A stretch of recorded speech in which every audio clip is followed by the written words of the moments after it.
topics, whether conscious or cosmic. It's never nonsense, mega levels or microscopic. It's a Killah Priest project, AD control the rocket. Before we land the plane, many things we engage and explain. The unexplained, without mask. Welcome to the Killah Priest podcast. Huh? Killah Priest podcast. Take this. Yeah. I'm not using them on loose. Yes, sir. Yo. We in the building. What's good? Yeah, I like the new. You brought it back to the old, right? I mean, I pull the Matrix background when it's just me or something like that. You know what I'm saying? Because I feel like Tank from the Matrix, so I be just kind of setting that as my theme. You know what I'm saying? I know it's cliche, but what do I care? Right. No doubt. I like it though. I like it. Man, it's gonna be a good show today, man. You know, we just had the show last night, so we're a little bit behind schedule. So we're just coming back from San Diego. You know, can you hear me? Yes, sir. Yeah. So we're just coming back from San Diego, and Meek was there. Rasul. Who else? Rasul. My man Main Flow. Yep. Young Pac B plus. Dave Flores, he came through. Yeah, it was good. Word. Okay. Yeah, it was crazy. It was just getting back to all.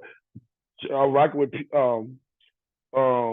Papa Chief from and that's crazy because you got the native stuff up there in the beginning, and then I was rocking with Papa Chief, and you know, Dirty always represents Choctaw.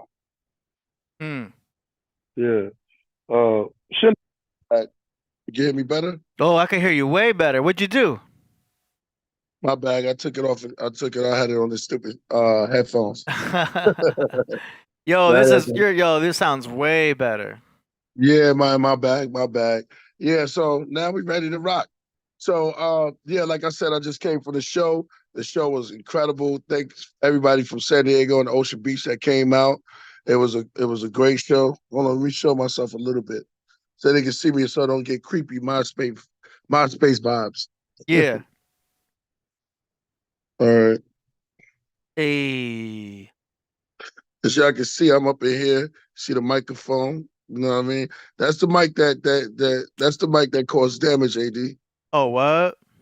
Yeah, that one is a fight. That microphone is a Viking's comb going through his hair. You know? You got it set up nice because the audio quality you send me is clear. It's clean. It sounds like you're in a professional booth. Oh yeah? Yeah, well, man. Thank you, man. Well, I am in a professional booth. Man. I was taught a long time. If you're gonna invest in something that's real, that's gonna make you more money, and something that you like doing. It's something you enjoy. And I was fortunate to have Resin, Shroom, and Fourth Disciple. So I just asked them all the questions and things that I need. They actually built my studio mentally because they wasn't here, and I got you too, AD. Yeah. Word. Yeah. Oh, so I need to come over there. Yeah, come over there. I gotta cruise by, see what you got going on, see what adjustments, if need be. You may not even need any adjustments. I'm just saying. I gotta come check it out. Man. Super Bowl party was crazy. Yeah. Word. Hold on. I'll show y'all a little something. See that? Hey, I think I seen that on Instagram. You were walking around with it. Oh, yeah. I got a big field goal, train set. You know, we all kids at heart and things of that nature. But yeah. So it was a good show, man. I mean, thanks for everybody that came out. That stuff on the wall is for the speakers. So the sound. Are you still there, AD, or you just bounced out? It was Mojito in the building. No, I had to set up my little curtain in the back. You got speakers in the back? Yeah, I got speakers. You know, I got the Rockets. You know what I learned? I learned don't sit on the speakers. Yeah. You my speaker? Yeah. Oh, you got the KRKs. Yeah. Yeah. Those are dope. Yeah. I got a different version of those. It's the exact same ones. Huh? I got the same style. Mine Oh, okay. All right. mine are a different version, Yeah. but I got KRKs in here too. I never get to Yeah. use them to their full potential because they can get loud. We have it all the way down at 0 for what we're Right. pumping through. If I was to set Yeah. these speakers at 4 in like a nice padded studio, oh man, it would be Right. bumping. But I never get to take advantage because I'm in an apartment. Yeah.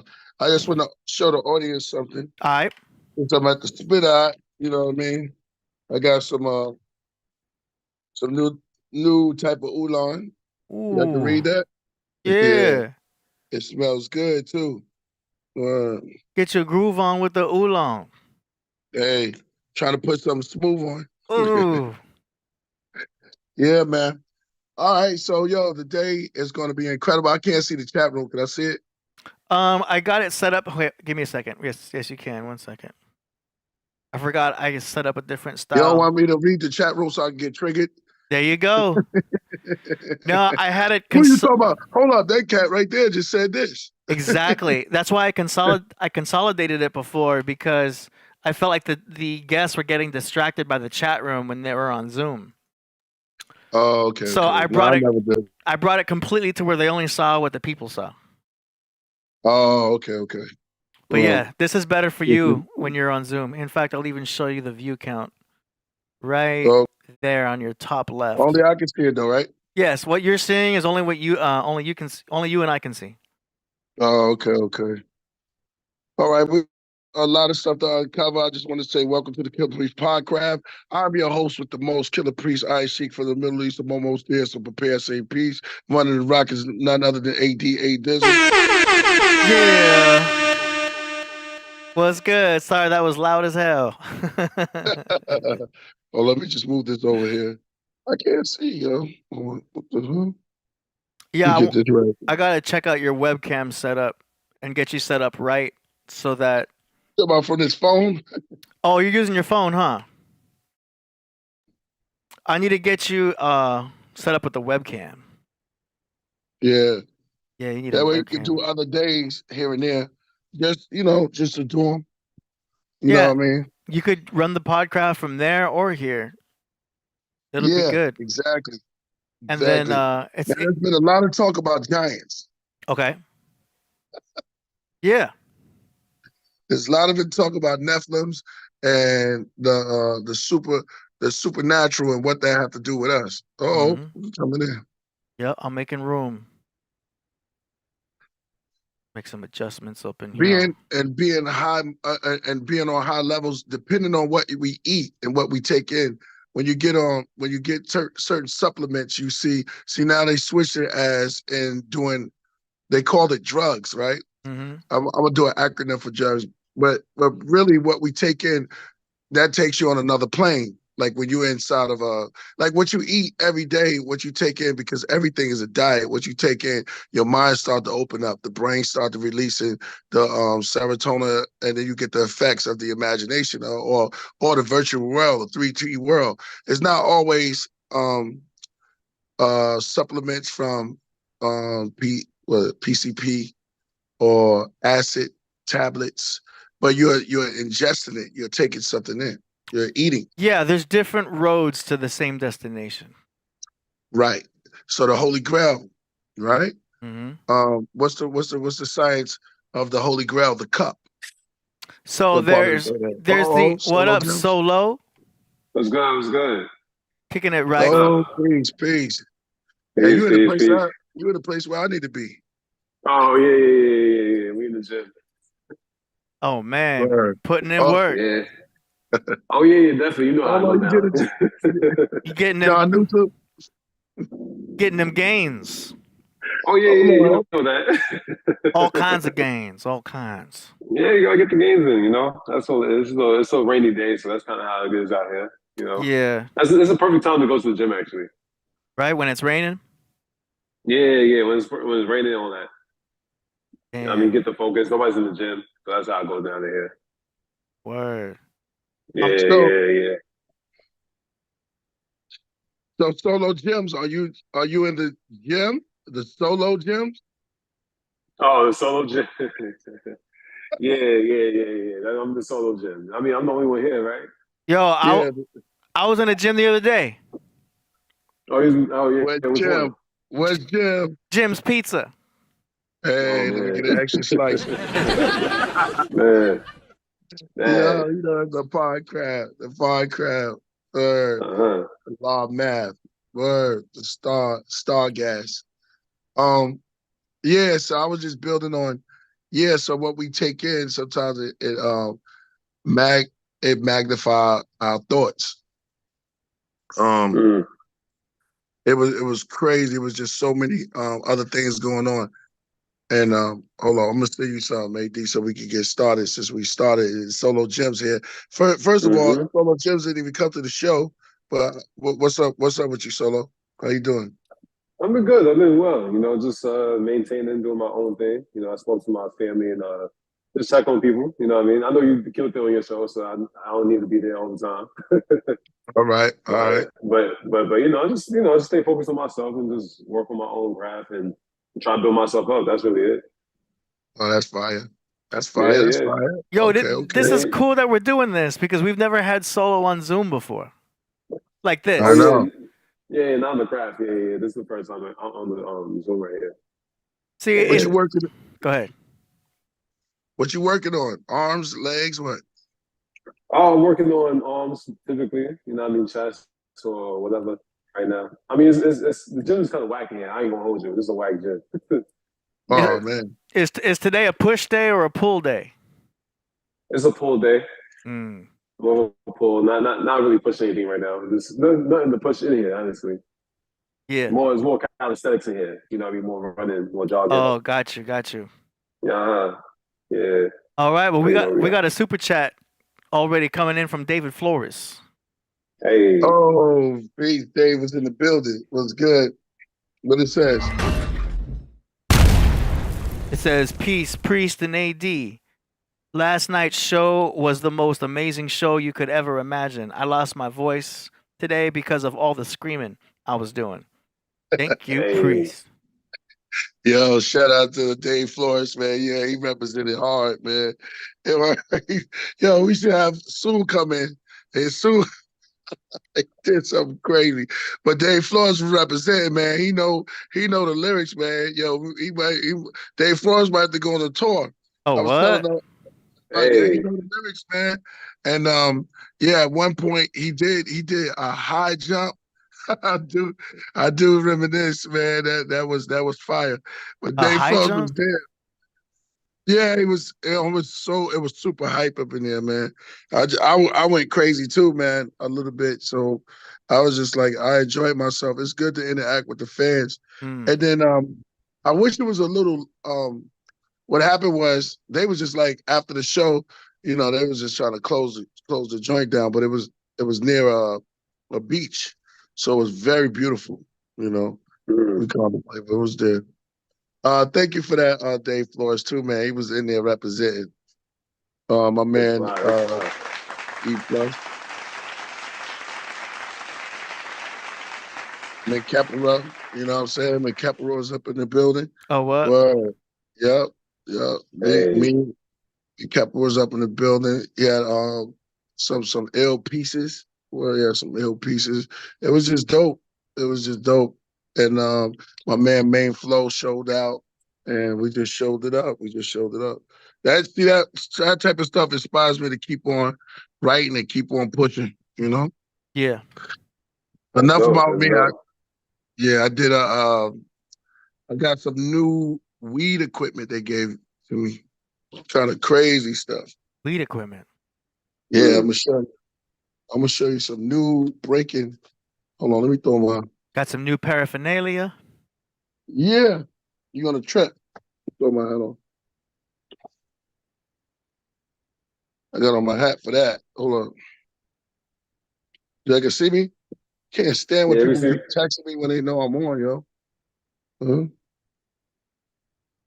They doing that on purpose.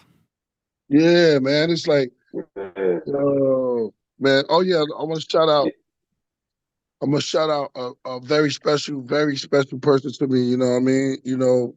Like my aunt, for real. I want to give a great shout out to the Taylor family. That's my family, and to Aunt Shirley Taylor. Man, I wish you a speedy recovery. Yo, you were always like a mom to me, and I just want to tell her that show her our love. She's in hospice right now. She's working through it, and all our prayers go towards her. She raised me practically since I was a real youth, and it's like, I want to shout out Love. This goes out to Love, the old Taylor family. I spoke to Son C earlier. Your mom's is my heart, and I know mom's was his. So we all grew up together like that. And shout out to Aunt Shirley Taylor, man. Yeah. Shout out to Love, yo. Love, Lenny, Knowledge, yeah. Word. Love the firstborn. And Tisha too, man. Shout out to Tisha. Word. For real. Word. And that's coming from a real spot right there, though. Yeah, I'm way up in the camera, right? Hold on, let me turn this camera off. Yeah. Y'all should turn your cameras sideways to horizontal to landscape. Turn it sideways. Yeah, that was really FaceTime right there. Yeah, for Zoom, right that's better. That way you get more wide angle. You know what I'm saying? Okay. Yeah, See if I look good. It's that's just like real close on FaceTime. This is good. Hold on, yeah, it's better than before. See, you guys got a 4:3 ratio going on right there. It's because we're landscape. We're broadcasting at a landscape 16:9. I feel like I'm a little crooked though. Am I a little crooked? Somebody said tailor made. It's all right. Tailor made. When people that can't stay out the camera, they keep turning on, but then they turn it off. How about this? Man. You good? How do you? Oh yeah, no, that's straight that face. You got a little. Just over the camera. Yeah, Priest, you got a little glare going on, but other than that, it's cool. We don't really got to get like perfect. That's right. I know you. Don't know what you're going through. Standing there, waiting on you. Yeah. Real. No, that's real talk though. Yeah. Am I still glary? A little bit off to the right, but it's cool. Hold on. That's why I'm getting off the camera. You got like a. All right, yeah. All right, so let's get into the show. You can go some of the let's see, go to. I can't see it, but actually, I can make it so that you can. Hold on. Oh yeah. Working some magic here. All right. Okay, so only you see that right there, Priest. Information begins gathering. Okay, all right. So we're right here. Can you see? Yeah, play that first one. Revival of Wisdom. This one, or this one? Yeah, play that one. No, hold on. What's that above it? Yeah, that one. Play that one. Okay, 1 second is loading. All right, second. Almost there, so prepare. Okay.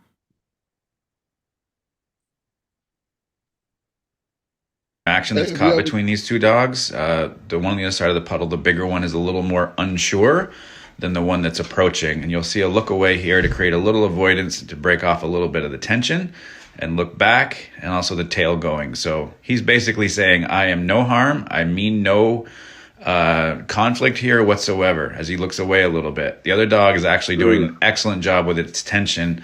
You can see the dog curved around, which was really, really good. And then they can break away from it. Really cool video of some interaction. This is a good interaction. Yeah, it's two dogs interaction. What y'all think about that?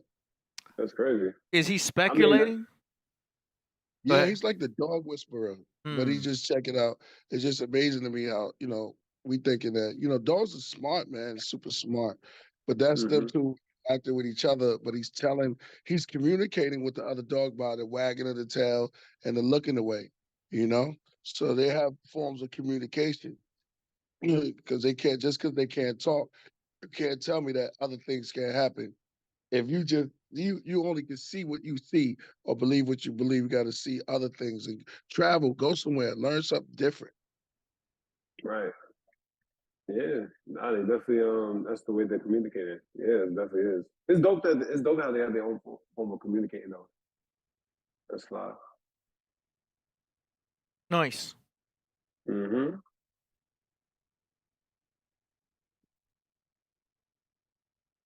All right, Priest, you see that? You want me to go to the next one? Yeah, here the alley. Below, right here. This one. I think he means it. Go ahead and give it a shot. Why, if you minus all of the opposite numbers on a clock, it adds up to 6? Well, here's why. 6 is the number of time, space and matter. 60 minutes in an hour, 60 seconds in a minute, 24 hours in a day, 2 plus 4 equals 6. Altogether, that's 666. The cube has 6 sides, and this is the geometric shape which gives rise to matter. Everything inside of the physical world has 6 sides, up, down, right, left, back and forward. We live in a 3-dimensional physical world where everything has 6 sides. The cross of Jesus is an unfolded cube. In Mecca, they worship the black cube. And the famous toy of Jack in the Box. Cube symbolizes the physical plane, the triangle symbolizes the ethereal plane. In order to project our consciousness outside of the physical plane, where we are not bound by time, space and matter, you have to think outside the box. It's truth in plain sight. We are Jack in the Box. The North Pole of Saturn, you have the cube. Add up all the sides, it creates a 6-pointed star with 6 mini triangles and 6 sides, 666. We are created out of carbon, and carbon is 6 protons, 6 neutrons, 6 electrons.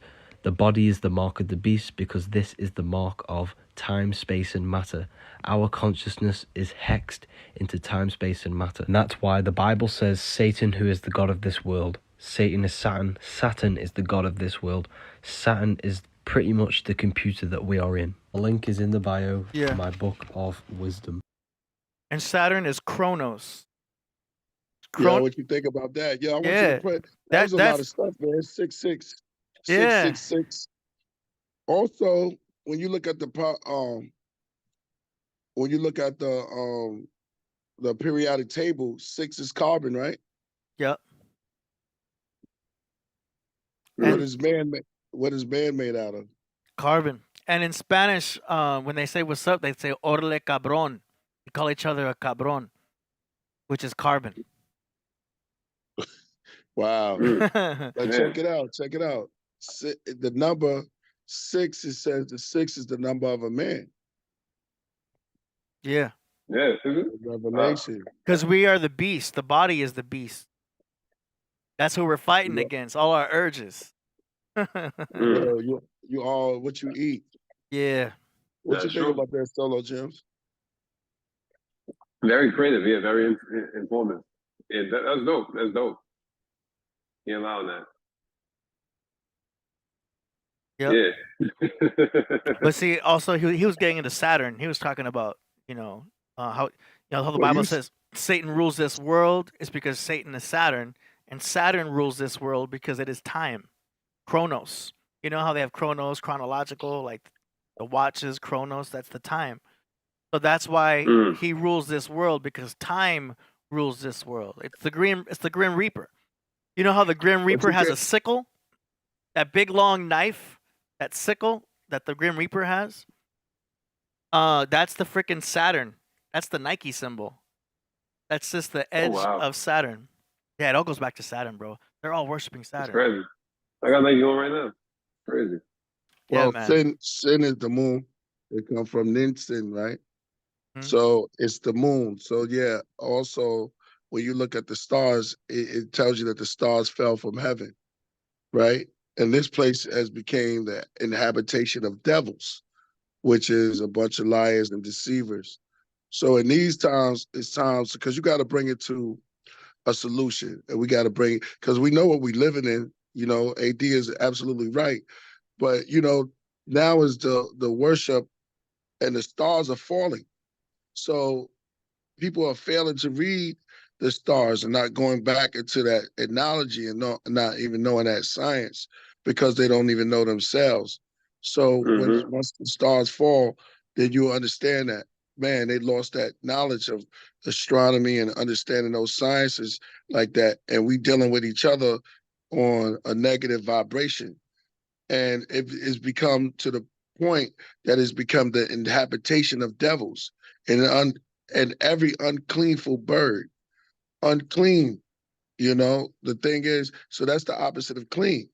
We got to understand that there's a solution at the end of the day that we must be able to be, because we could say fly. We got what does a mighty bird represent? Yo, AD, why you got close up like that? I'm trying to. What are you talking about? Why is it? Oh, I thought I was just seeing him. Why was No, just you're seeing on the Solomon? right. You see the right part? The right is what the people see. The left side is my setup area. Oh, I'm just looking at Solomon. When I'm talking with Oh, Solomon, you like, look at me? Yeah, I thought you ignore. gotta like, it's like you gotta like talk to Solomon. Yeah, no. No. That's the Don't other forget side. your camera is off too. Right. But yeah, Okay. ignore what you see in the middle. Only look at the right, and then you got the chat room on the left. Yeah. I got you. That's what I was thinking too. Yeah, never mind the middle. All right. Now, okay. Oh, so on the right, right? Yeah, Okay, hold on. the middle's gonna flicker every now and then to other stuff. Go ahead, love it, cut up bone. Yo. But like I was saying, man, like I was saying, yeah, we got to look at that. So what's the solution? The solution is if we gain so much knowledge, right? Gaining knowledge, you don't that's the only time is to be you still have to be healthy there because you can be overweight and that type of stuff. Like you gain it. A lot of people like to gain 8 pounds and they take it, you got to look at the micro level and the macro level. Everything that's macro, you bring down on a lesser degree into the micro. That's why I use a microphone, but the words become more powerful. So you be staring at the mic. If you stare at the mic too long, but it's not about the mic, it's the words that's coming through. It's the message. Don't kill the message. You know how it go. Yep. Right. we sit up here like that. Would you say so? What do you say about that, Solo Gems? I mean, I could say like, how do we find more solutions in terms of like getting more in tune with like our knowledge and everything like that? Indeed. Is that the question? Yes. I mean, it's obviously you gotta start paying attention more to like spirituality, and that's one thing I would say. Like, start paying attention to your own spirituality, and then just like you said, like knowing yourself. That's the main part too. And honestly, it's really, I think people got to detach their egos and people got to detach their narrow-minded ways. You know what I mean? And that's the only way we can be able to grow and have more of a vast understanding of things, because people are very narrow-minded and everybody's separate. You know what I mean? We got to come together and lock in and have actual real conversations that's going to drive home a bigger thing than themselves. So, because a lot of people like to focus on themselves and they don't like growing and having something to be taught from each other. You know what I mean? They rather have their point proven, which is like, you know what I mean? Anybody can do that. You got to detach your ego from yourself. And I think that's the only way to like even get solutions anyway. Because we all feel like we know each other, we know everything, but we really don't know everything. That's the real reality. You know what I mean? We got to just be able to learn how to grow. Point proven. Man, said well said. Yeah, I mean, that's the only other way I feel like you do it. And I think even like just having more of a spiritual like practice with it. So like it could be anything. Like if it's reading scriptures for you, if it's paying attention to animals and nature, there's a lot of different vast ways to do it. It's just that you got to find yourself in terms of like knowing that you gotta know your ego isn't everything. Your ego is, it's just one part of yourself that, yeah, you know what you know, you feel how you feel, but you gotta detach it in sometimes in terms of trying to find some level of solution, because an outside party could look and know everything. You feel me? Like it's his side and her side, but then it's the truth, and that's the reality. Right. You know, I feel you on that. Mm-hmm. Yeah, because I could look at the argument from a perspective, and if you look at it from an open mind, this caused this reaction, that caused that reaction. That's the truth of what happened. You know what I mean? There's no he did this, she did that. It's more that I just see it from that standpoint. So that's if we try to find solutions in general. That's the only other way we're gonna really find it is if we detach the ego and actually start looking at things with an open lens. We give them a bomb for that. Yeah. It is what it is. Good It con. is But what it's it is. people though. It's people though. It's gonna be hard to do it anyway. It's gonna be really hard because people are very hard on themselves. Okay. All right, I feel that. I feel that. Nah, Mhm. we just getting started. We letting the Merkaba. We letting the Merkaba wheel begin to turn. You know, it's turning slow. As it starts to pick up speed, everybody's gonna start gravitating to it. So this is the Merkaba conversation is just beginning. Just beginning. Some of us may say macabre Merkaba is like saying tomato, you know, but it's the same thing. 4 goes into 1. 4 is into 1, the 4 heads. So yeah, we beginning to turn. All right, AD, play the next joint Yeah. as we get started. All right.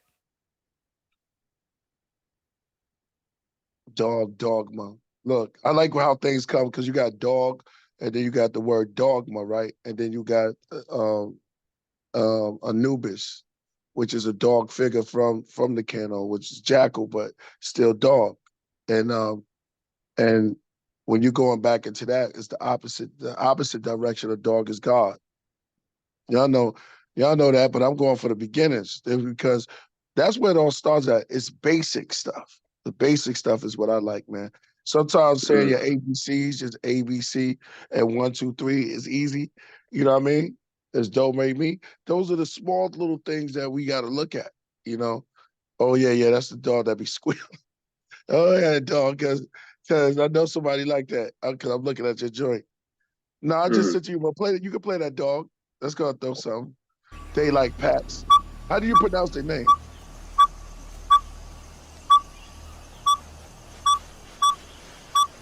Is it barking? Yeah, yeah.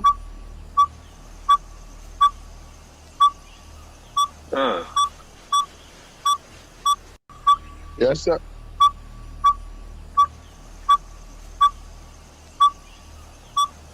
The dog's making that sound? Yeah. That's Sounds crazy. like sonar. Nah, is something wrong with his voice box or what's going on with That that? sounds like yeah, sonar. How you pronounce it? How do you pronounce the animal? Dose? A dole. It says D holes. Is the D Doles. silent? Dijoles. All right, D holers. Dijoles hunt in daylight packs using high-pitched whistles to guide hunts and maintain pack. Yo, that's crazy. That's some like inner animal military stuff right there. Sending out chirps and signals. It's got its own Morse code.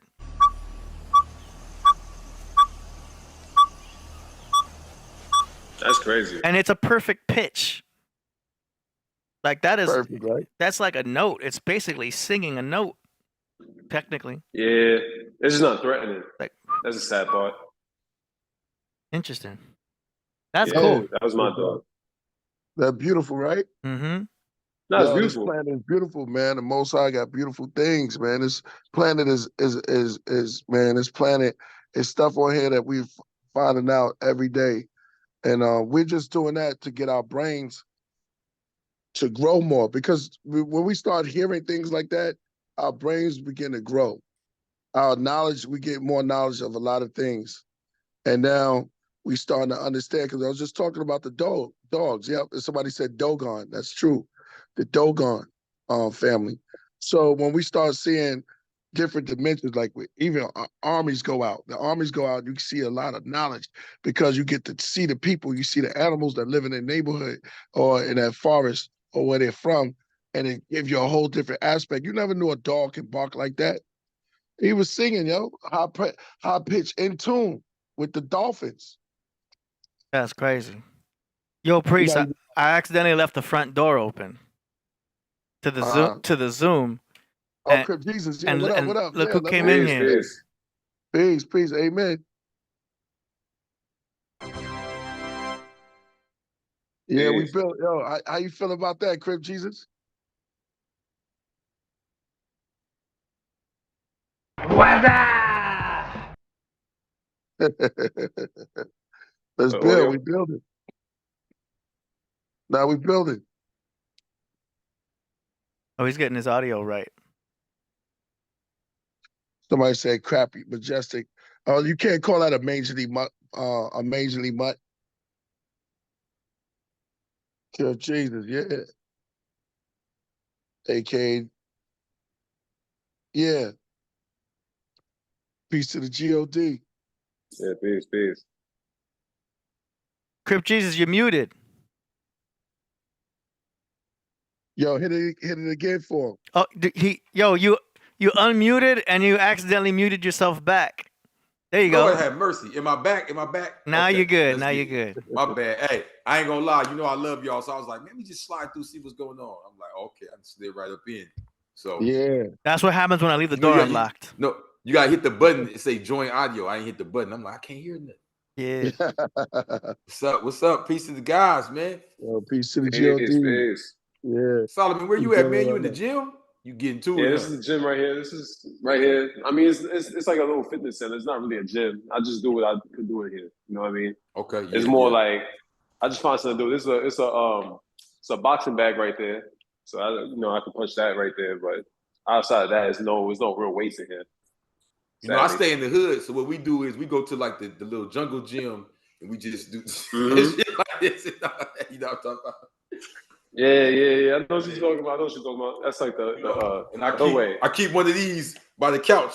You know what I'm talking about? Yeah. You feel what I'm That's saying? smart. That's good. Yeah. You know what I'm saying? Hey, D got Hey, one of those. I remember I was in prison, right? We used to take the they got what they call a canteen bag and just put hella shit in there, try to make it as heavy as possible. Feel me? That's crazy. Wow. The homemade weights. Yeah, you can't stop, man. They took the weights so we get weak in there. We can't let that happen. Right. They make the excuse of, oh, the weak on the fight weight. Nah, like mentally, working out hit your DNA, bro. You feel me? Yeah. Sometimes you gotta put water in the bucket, and you can let that as weight too. No, yeah, word is bond. Mm-hmm. See, key word there was bucket because we used to put it in the bag, right? And that'd be that water weight. It'd be moving. You know what I'm saying? It ain't solid like that. So right. When you put it in the bucket like that, it makes it solid. Bam, you good. Yeah, sand is good too. Sand, I forgot about sand. Sand's probably sand's way better than water, especially like wet sand, make it like a brick. Oh yeah, that's a good one. Mm-hmm. Yeah. I says, where did he go? I work out like 3 times every 10 years. Damn. Okay. Yeah. He said not 3 days, not 3 months. He said 3 times. Yeah. Every 10 years. Jesus. We don't even know how good. We don't even know how good the sessions is. You know what I'm saying? Yeah. He just 3 times, years. 5 minutes. Yeah. Damn. Yeah. So last time we worked out was like 2. In jail we call working out getting money because it has a lot to do with like for my hustle. For my anime. Okay. Oh, sorry. Yo, yeah, we got up in here. Hold up. Say what up. We got Young Pac in the building. We can't see, Priest. You got all the cameras off. Let me put my glasses on. Hold on. Nah. Oh shoot. We got Biggie Smalls up there. We stop. Yo, what up? Peace to the guys out there. How y'all doing? Good. How you doing? Peace. It's Crip Jesus. All right, baby. Take care out there. Sir. Tapped Yeah, in. Pop, Crip, Jesus. My bad. I just needed some of my anime. So I'm gonna show you. Let me show you one of my pieces. I don't do this because I need to put them in. God damn it. The hell? Yeah, I just touched it and it fell. Hey. Damn, what the hell? I'm not on mute. Yeah, it's hard, right? Yeah, where you get that from? Let me see. You ain't see it. I think I knocked off one of the fucking arrows.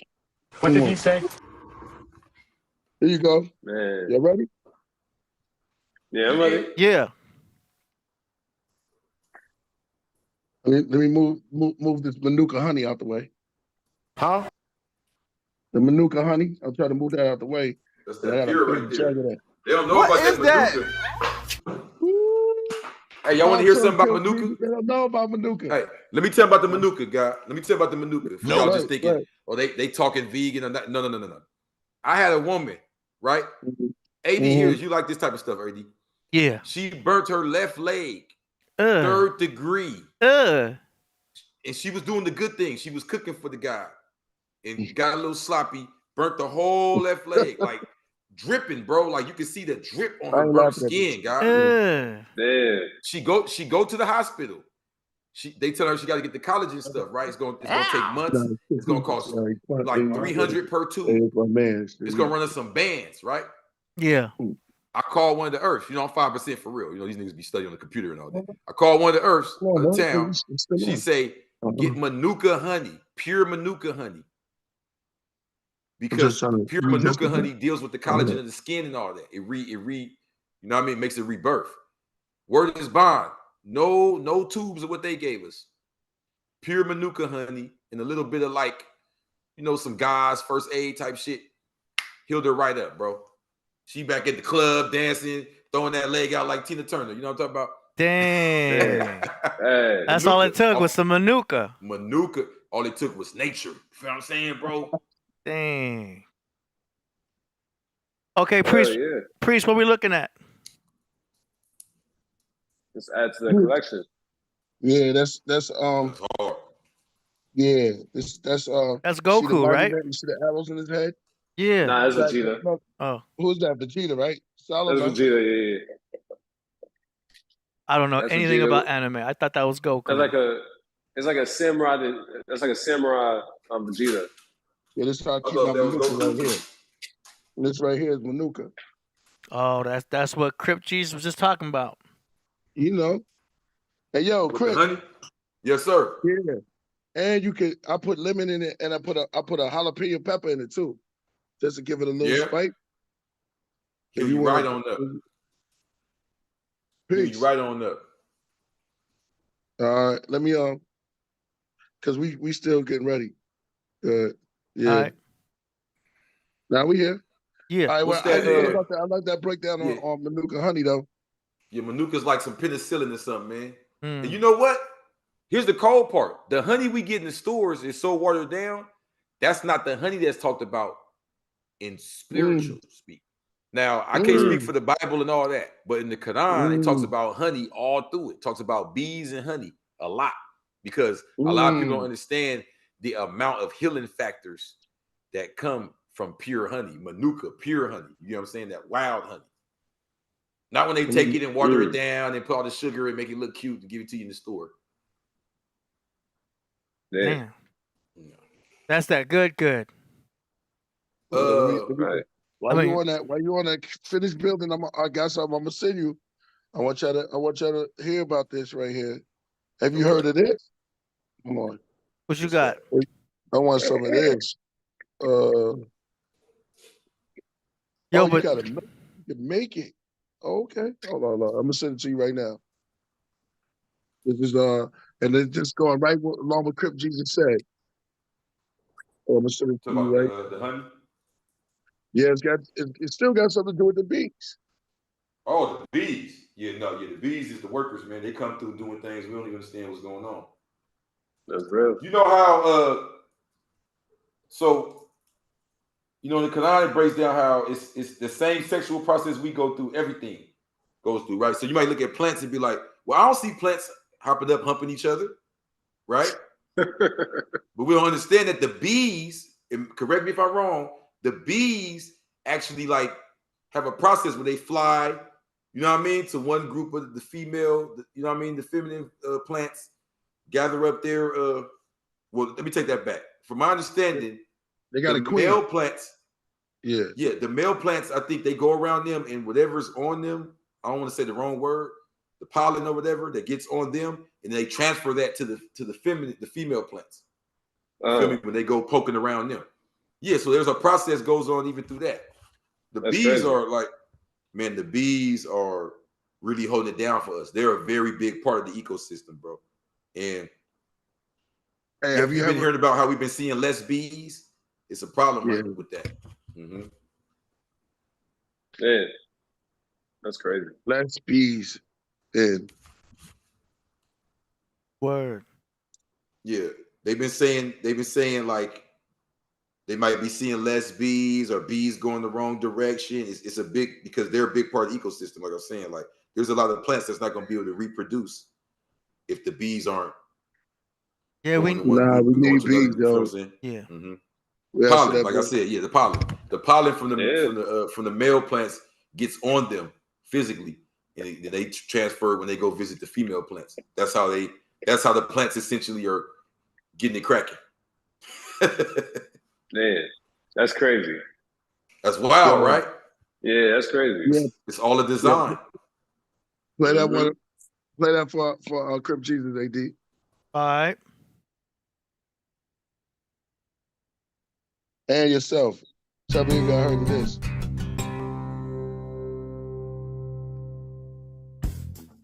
Okay, we're going to talk about bee bread here now. What is bee bread? Bee bread, the superfood of all superfoods. Many people are unaware of this thick and tangy material created by the bees, but also how it can greatly impact your personal health and your way of life. This is the food that the baby bees eat when they're born. And what we're doing is we're trying to duplicate what the bees are doing in the... What? Stop it anytime you need to build. Like if you feel it, just stop it. You two Solo Gems, if y'all need to say something, just tell them to stop it. Yeah, just say pause. Now this stuff is packed with nutrients and has an enormous list of health benefits. It helps with your allergies, energy, physical well-being, appetite, sleep regulation, and digestion. And this is all because of the amino acids. Not only do these organic compounds make up 75% of the body, but they are also involved in almost every bodily function. You can enjoy it by the spoonful, and it's all 100% natural. There's only 2 ingredients in bee bread: pure blended pollen and pure clover honey. They collect the pollen and they bring it back to their hive and they pack it in their little cells. They add some honey to it and they add some of their own enzymes to it, and it ferments. And this fermentation process through bee bread enormously affects the way that we digest the value of pollen. When we consume pollen, our bodies can only digest about 18 to 19% of the value of the pollen. When it goes through the fermentation stage and making it into bee bread, what it does is it breaks down the pollen that our bodies now can absorb about 80 to 90% of the value of the pollen when it's made in the form of bee bread. And to maximize the amount of nutrients in the bee bread, pollen is harvested from many different sources and times of the year, ranging from May to September. Peanut butter and jelly, yo. Peanut butter and jelly? Some of that bees. Huh? Interesting. Peanut butter and jelly? Yeah. I'm not knocking peanut butter and jelly, but it's like, yo, that bee bread, you know, we need some of that. We need to get back into some of that indigenous food from the animals and the bees. I know peanuts come from the peanut butter was invented by a black man. Shout out to George Carver Washington. Yeah. Peanut butter was invented by a black man, just like bees invented bee bread and bee pollen. You know what I'm saying? So it's like, yo, I don't know. Well, I never take. I look at it like this, guy. I look at it like what this craft, what the Podcraft represents. You, from saying is, we have been so. I don't even like saying indoctrinated because that word been word. We've been so sucked into the machine. Woo. Think about it, God. Sometimes I spend, God, I need to get paid more. Sometimes I spend 4 to 5 hours explaining, guess what, AD? Time to people. So many people have turned into there's no time. I get that. I got that. But just like me and you have discussed, it's not a set machine way of time. Yeah. It's movement, it's pattern, it's knowing the rhythm of the moon, knowing the rhythm of how we relate with it. You get what I'm saying? And these are the things that we use to dictate nature. Now, where am I going with this? You got people that grew up on white bread, bro. White bread. There is no such thing as a white bread. You get what I'm saying? You got people that grew up on white rice. You got people that grew up on green olives.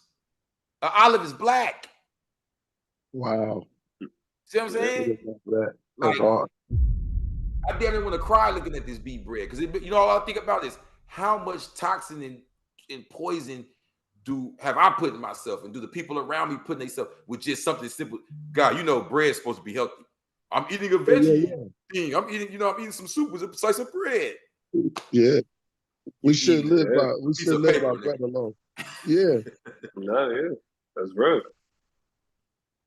Word. Nah, see, that's what I'm saying. We gotta get, we gonna buy a big cake of that, yo. We need to order. Let's order that break bread, bee bread.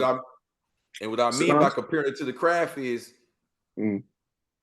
every now and then we bring some scholars over there, but what I love about this area, this arena, this space right here, it's about building knowledge, wisdom, understanding, but not from the quote unquote, you get what I'm saying? Like what's the word I want to use? The established.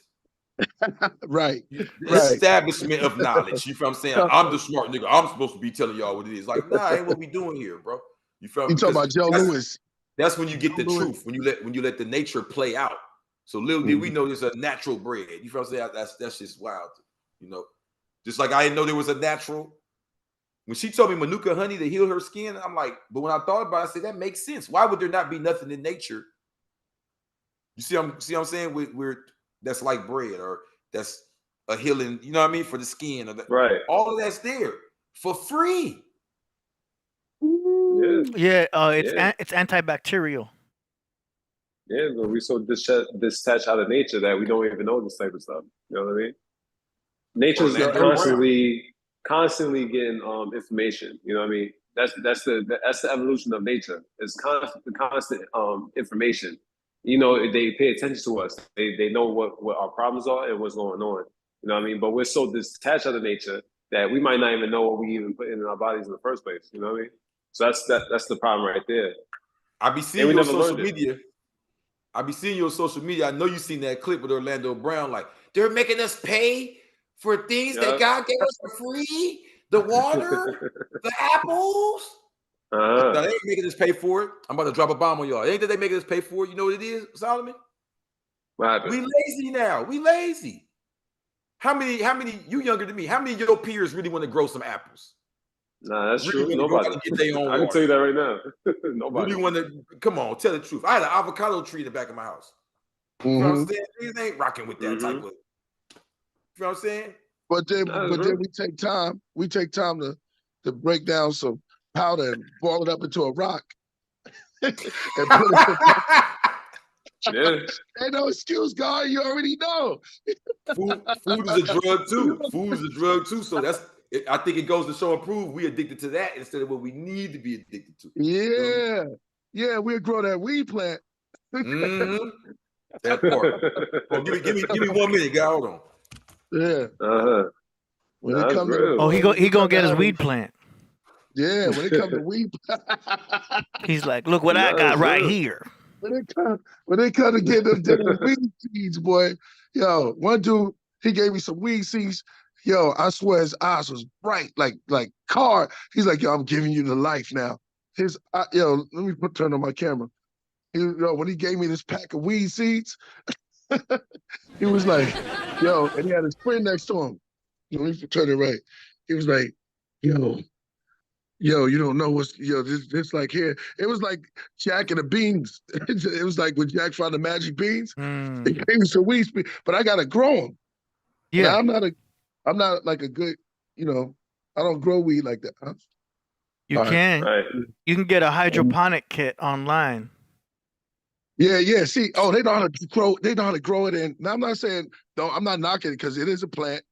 I'm not. It is a fruit. It is a fruit to be eaten. Either way you choose to eat it, you know what I mean? But I'm just saying, It is a fruit, but I'm just saying that the way they could do it in water now, hydro. They could grow weed in water. You got some dudes so ill they just know how to trick the plant, and the plant think it's on a tropical island. Yep. One dude had a fan on it with a little fan like waving it and he had the sound of the waves coming in. Yeah. I said, damn, this nigga is incredible.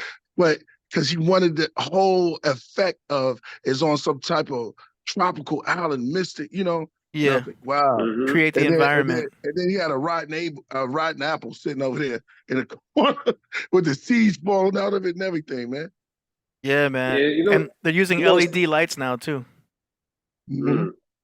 Go ahead. But you know what's crazy? There's something spiritual about trying to grow something. You know what I mean? Like the nature in general, like it's something to it in terms of like the energy you put towards yourself could feed into what the plant you're even trying to grow in the first place. Because I heard there's like farmers that can't grow things because they just don't have they just don't know what they're doing. They're not in tune with themselves. You know what I mean?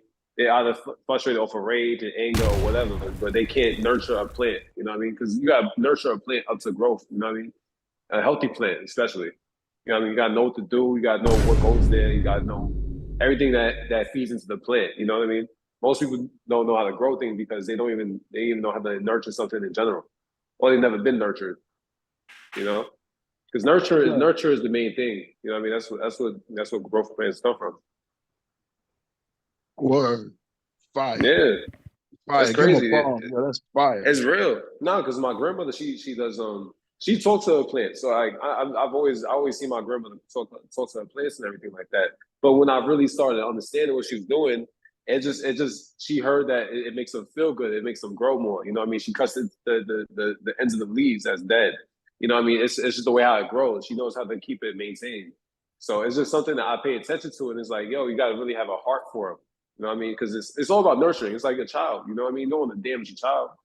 You know what I mean? So you got to feed your child good energy, good things. You know what I mean? Provide it with real strength and love, and that's how you grow plants. You know what I mean? Because obviously, you know, you can water plants, you can know the basic understandings of things, but to really have like a real true understanding of agriculture, right? You got to have love in there. And I think that's why it's the main element. Got to put everything into love. Yep. That's real true nurturance. It's the fifth element.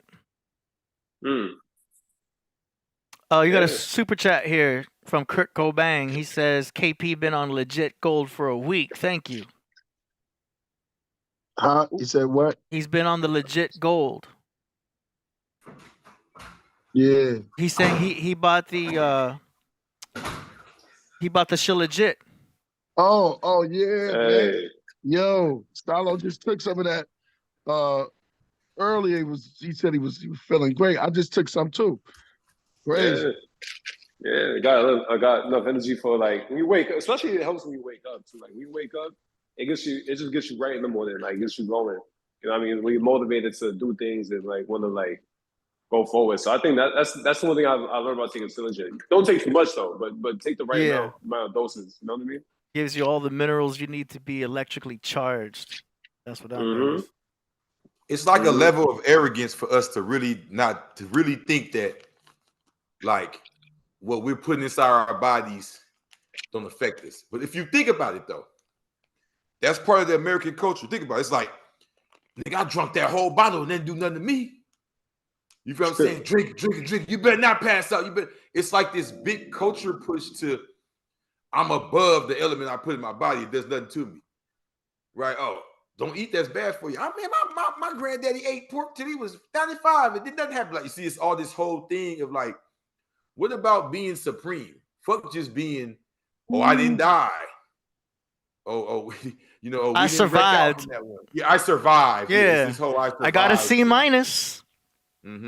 I survived. I passed the class. You didn't get an A plus though. I left out drunk as hell, girl, with my coochie all hanging out, and some guy I didn't even know took me home, but I survived. Yep. Come on. But did you die? You ever been in someone's car and they drive crazy and they're like, but did you die though? Yeah, exactly. It's like I didn't make the calls I needed to make when I was in here. I didn't get nothing done. What about, you know what I'm saying? Fuck if I died. You know. Yeah, optimal.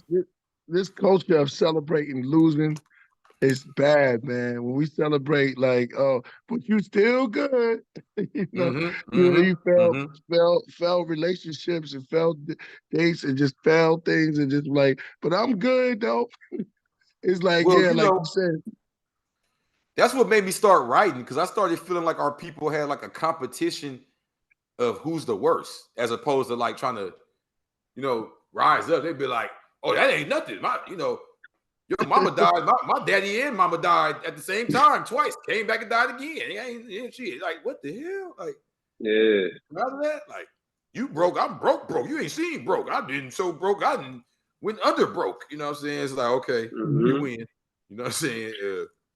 I like when Crip. Go ahead, Salo. No, I was gonna say like, it's because people are so used to like since people feel bad on their starting position in life, right? That means you have to share a similar or worse starting position in life to like even get that respect from them. It's kind of crazy. You can't just have a normal start in your life. You know what I mean? Because people just feel bad in general. You know what I mean? So they try to push that onto you. That's the negative vibe, the negative frequency they try to push onto other people. Because I gotta make it out the mud. I gotta make it out the hood and everything like that. But it's like everybody got their own different starting positions, and everybody goes through their own different battles and different wars with themselves. You know what I mean? But people can't just respect that. They got to be like, nah. I made it out with one arm, one leg, and all that type of stuff, and I still rose to the top. You know what I mean? It's just that's what's the real. You know what I mean? That's the real. You got to really earn those people respect. And it's like I don't even call them below. It's not even below. It's just that they have a worse start position. They can't see that like you have your own battles too. You know what I mean? Just because you don't have the funds to do certain things doesn't mean you can't rise above it. And even if you have the funds, that means you still have things to rise from yourself too.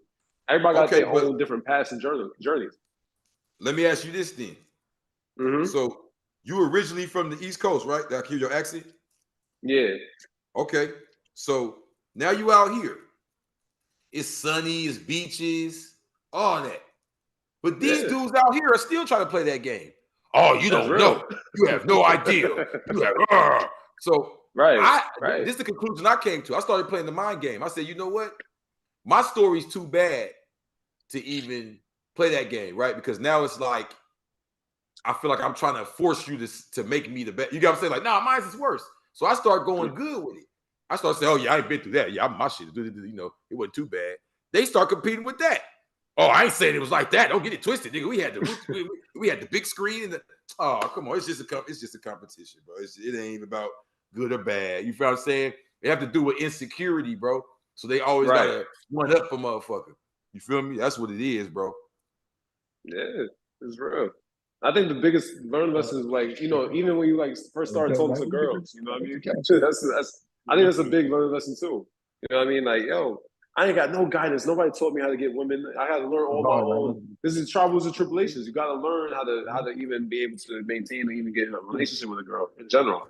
So that's the same thing too. Like you can't just feel bad. That's why Sims come in rise, because they never learn how to get the girl. They just rather spend for it. You know what I mean? Instead of mastering themselves and be able to like, all right, let me find the right skill set to attract a woman. You know what I mean? It's the same thing. That's the best way I can even explain it. A good example. You know what I mean? Because this trouble and tribulation, I made mistakes with girls. And you know what's funny? Why we never hear that though? Like dudes will play the victim Olympics about life, but you never hear them play it with the women. You never hear dudes saying, "Oh, I got way worse for luck than you," or "I got way." You never hear that about that. Right. That's funny. Right. Because they all want to seem like the man. They all want to be the man at the end of the day. And that's why. And the most women you can attract, that's the way that you get that validation from other guys. It's like, nah, it's not even like that. It's like your success level for yourself is that constant validation, but they seeking validation through other women. Exactly. And that's why I agree with you that it have more to do with, like you said, they're not really trying to compete with you over who's worse or whose life was worse, because who wants to care? It's about, like you said, they're trying to prove that there's a harder starting point. So I'm harder than you. Like, oh, I did it with half a leg, or you did it with half a leg, I did it with a toe, or you know what I'm saying? Or, oh, okay, well, I didn't start bad, I started good, I'm having money. Oh shit, my uncle had money, don't get it twisted. You know, we got exposed to things. It's like it's just somehow the be you. Yeah. You know what I'm saying? Yeah. And I think that's the key to it all. You know, just being yourself. Yeah, overcome your challenges. That's all it really is. Like everybody has a challenge in their life. You know what I mean? No matter where your starting point is in life, you still have a challenge point that you gotta still overcome.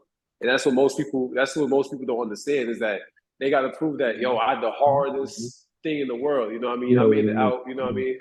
It's like, yo, nah, it's like everybody got different levels of challenge and difficulties. But everybody has something that's easier, sometimes it's harder. And that's how life got to go for you to be able to grow in general.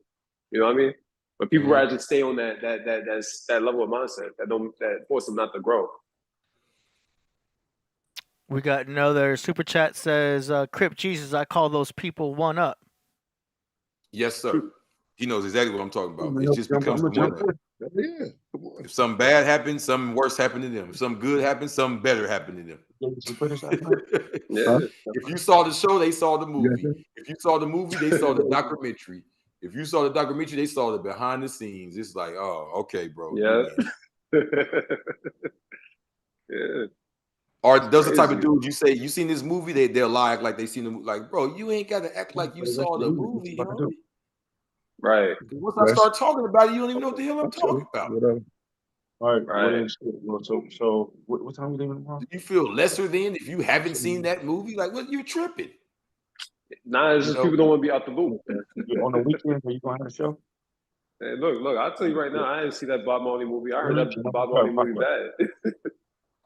I didn't even know it was out already.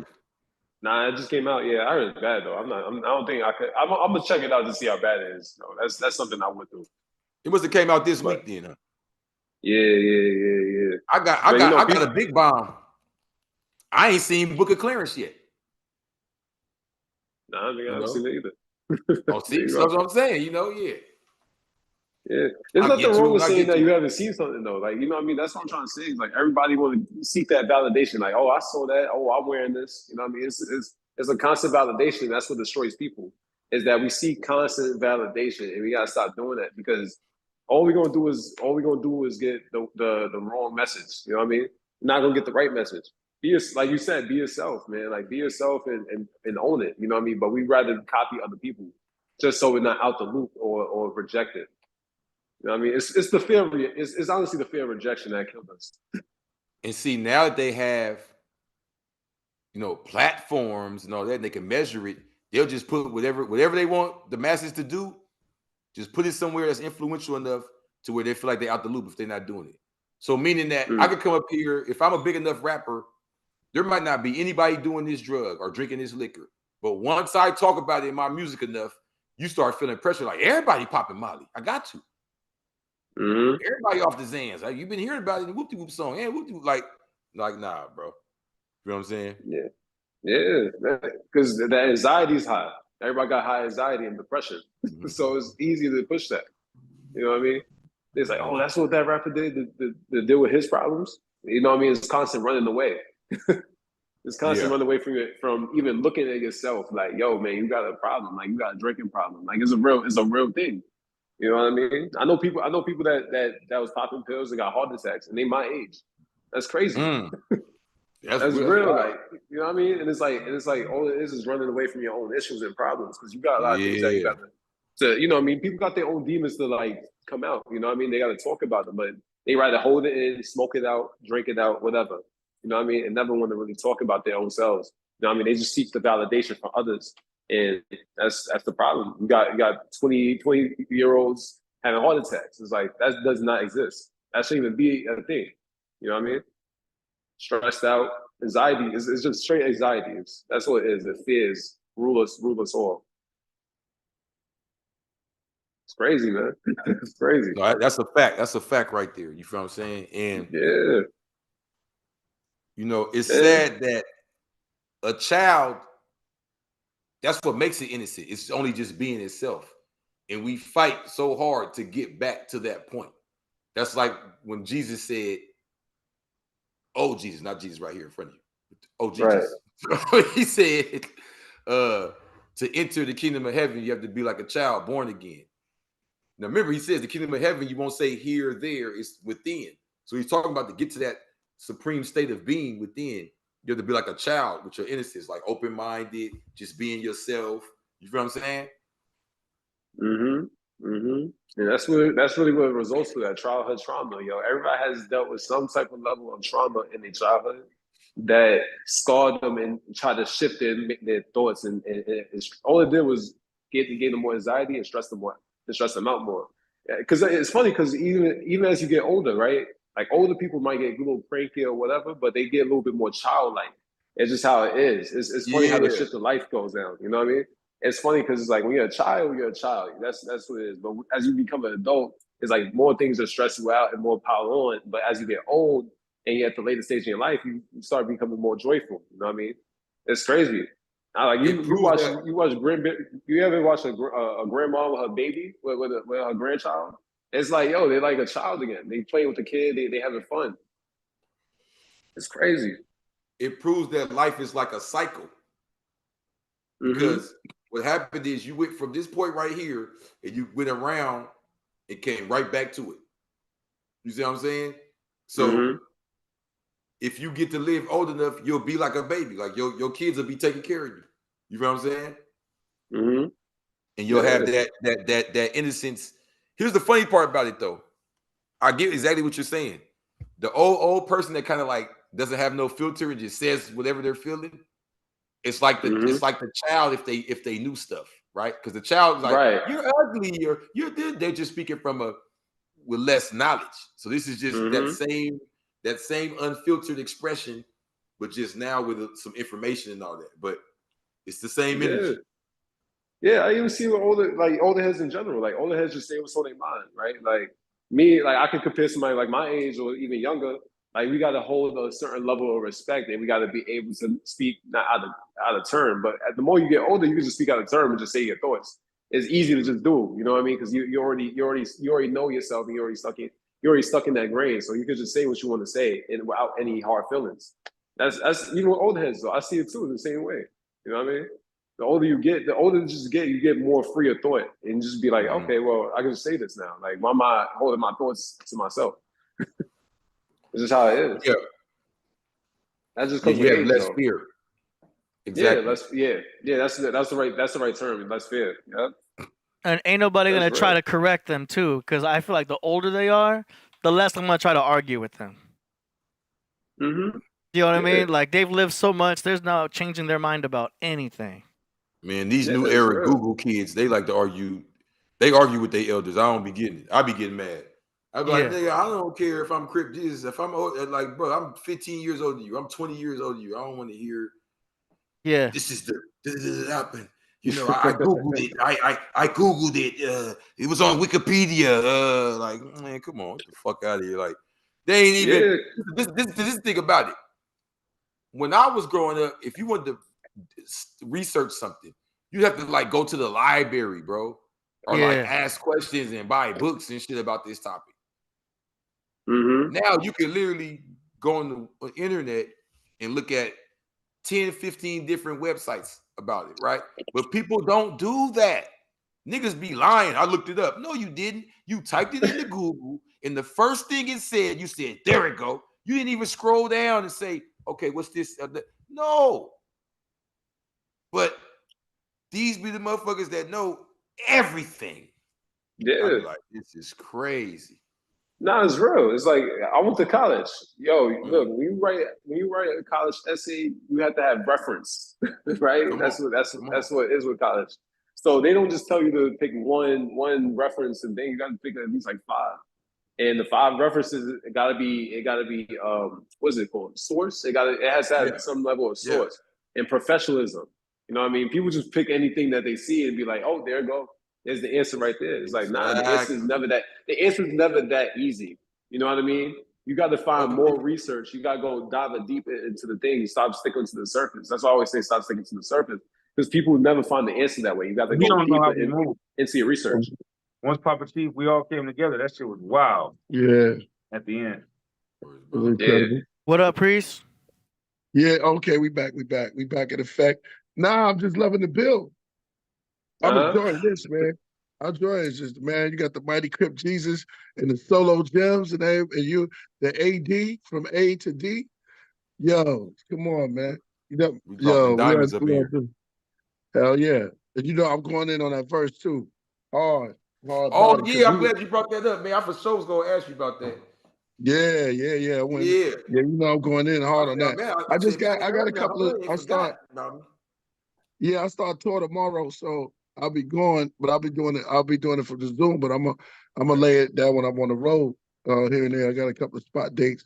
I'm in Ohio. And then a couple more dates before I come back and stuff like that. So yeah, man, that verse is fire, boy. I already put some dots down for it, you know. So everybody else man, gonna come in. whatever you got for me, man, I'm ready, man. You know what I'm saying? Yeah.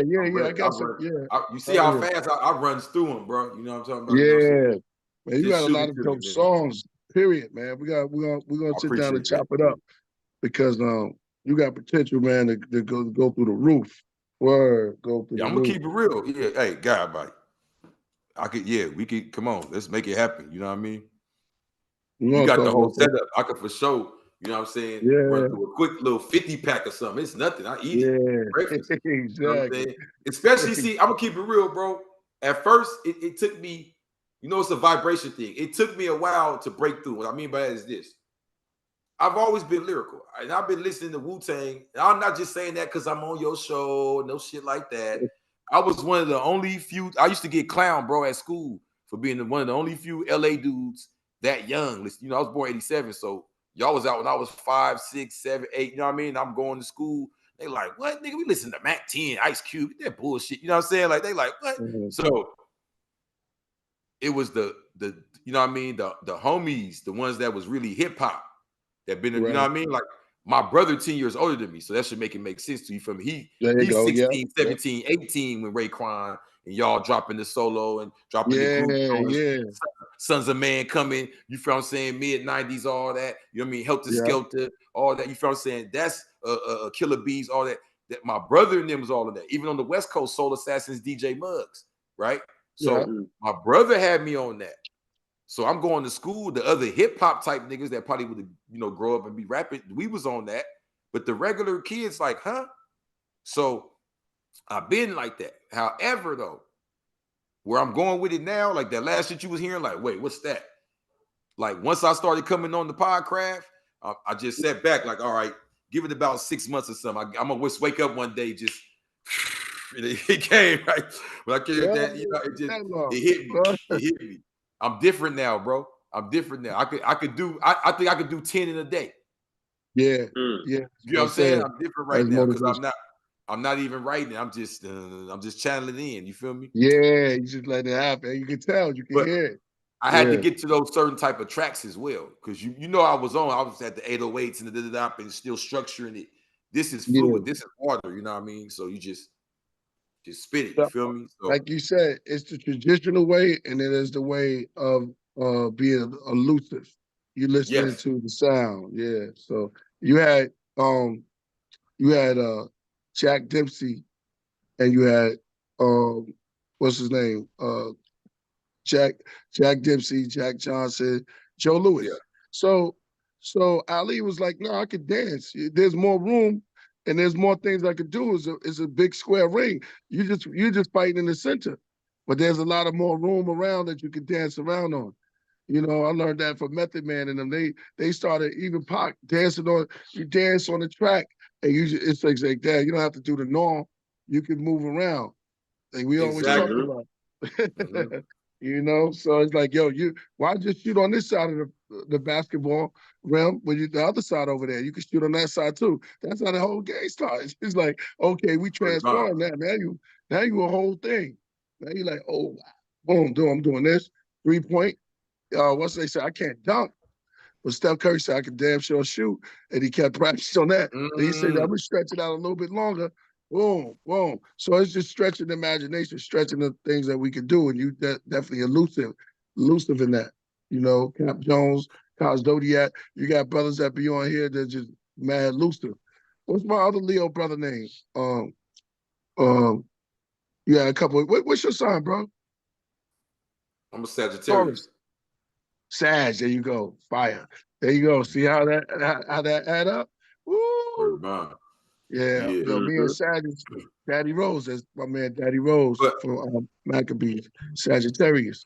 But I'll never forget though, man. you know, I was locked up, and I remember I got sent to San Luis Obispo, and we was in there like going in, bro. We got like the Quran right here. We got some Rasta, you know what I mean, right here. Keeper Nagase, Life and Times. We got the Bible right here. I mean, we going to do. And you know what we listening to on repeat? The Offering. The Offering. Yeah. The Yours. song or the album? Offering. No, the whole album. Oh, wow. Yeah. The joint with Nas. All that, bro. Yeah. And here's the cold part. I always tell niggas, I didn't even think about this. You know, sometimes you got neurons and all that and brain cells that's just laying dormant, right? So I had been thinking about that moment in my life and all that. So when I got on the Podcraft and was thinking, I said, damn, energy is so powerful. Nigga, you low-key created me and I didn't even realize it. You made Ghetto Jesus. He made Ghetto Jesus. I'm in the prison cell like, woo. I'm in the cell like, oh, Killah back. He killed it on this shit. Hold on. Oh my God. Now he the Nazarite throwing 3 paradise. And then just I'm like, bro, run that shit back 100 times. I'm running that. I'm sleeping off, I'm waking up off that. Like what? So it massaged into my brain. I forgot all about it. I thought I forgot all about it. Man. Right? So now I'm Crip Jesus. And I come to Podcraft. I'm like, wait, hold on. Ghetto Jesus. Ghetto Jesus. Man, let us say Ghetto amen. Jesus, I love when you say that. But that's it. That's what it is, man. That's a beautiful thing about it, man. Word. That's I'm you glad killed about that track too. They sleep on that one. Yeah. I definitely wanted to do a video for that. We just didn't put it we back then. We might got it. We can still do it. With you, right? Yeah. Hell yeah. Let's do it. Let's do it, guy. Let's do it. All right. You can redrop it. You can redrop it. That's who was that? That's God's Wrath who did that beat. Word. I think it was Jordan Max. I said Jordan Maxwell. Jordan River. Shout out to Jordan. Yeah. Him and Syph. I would leave the song the same. We just do the video. Yeah. You know what I'm saying? Exactly. Yeah. Feel me? But we definitely got the Crip Jesus, man. We blessed with you, bro. Oh man. I appreciate that. Yo, AD. Yeah. All right, play another one because I want to hear everybody's perspective. Where's Solo Jim's at? Right here. Oh, okay. I'm seeing the chat. Yo, man, make sure you hit that like and that subscribe. Tell them we over here building. Right now, we just loose it. We loose it. So it's going to be like that. Word. Yep. Knowledge yourself. Go ahead. Yeah, we talking on food. That's your food? Yeah. Let's go.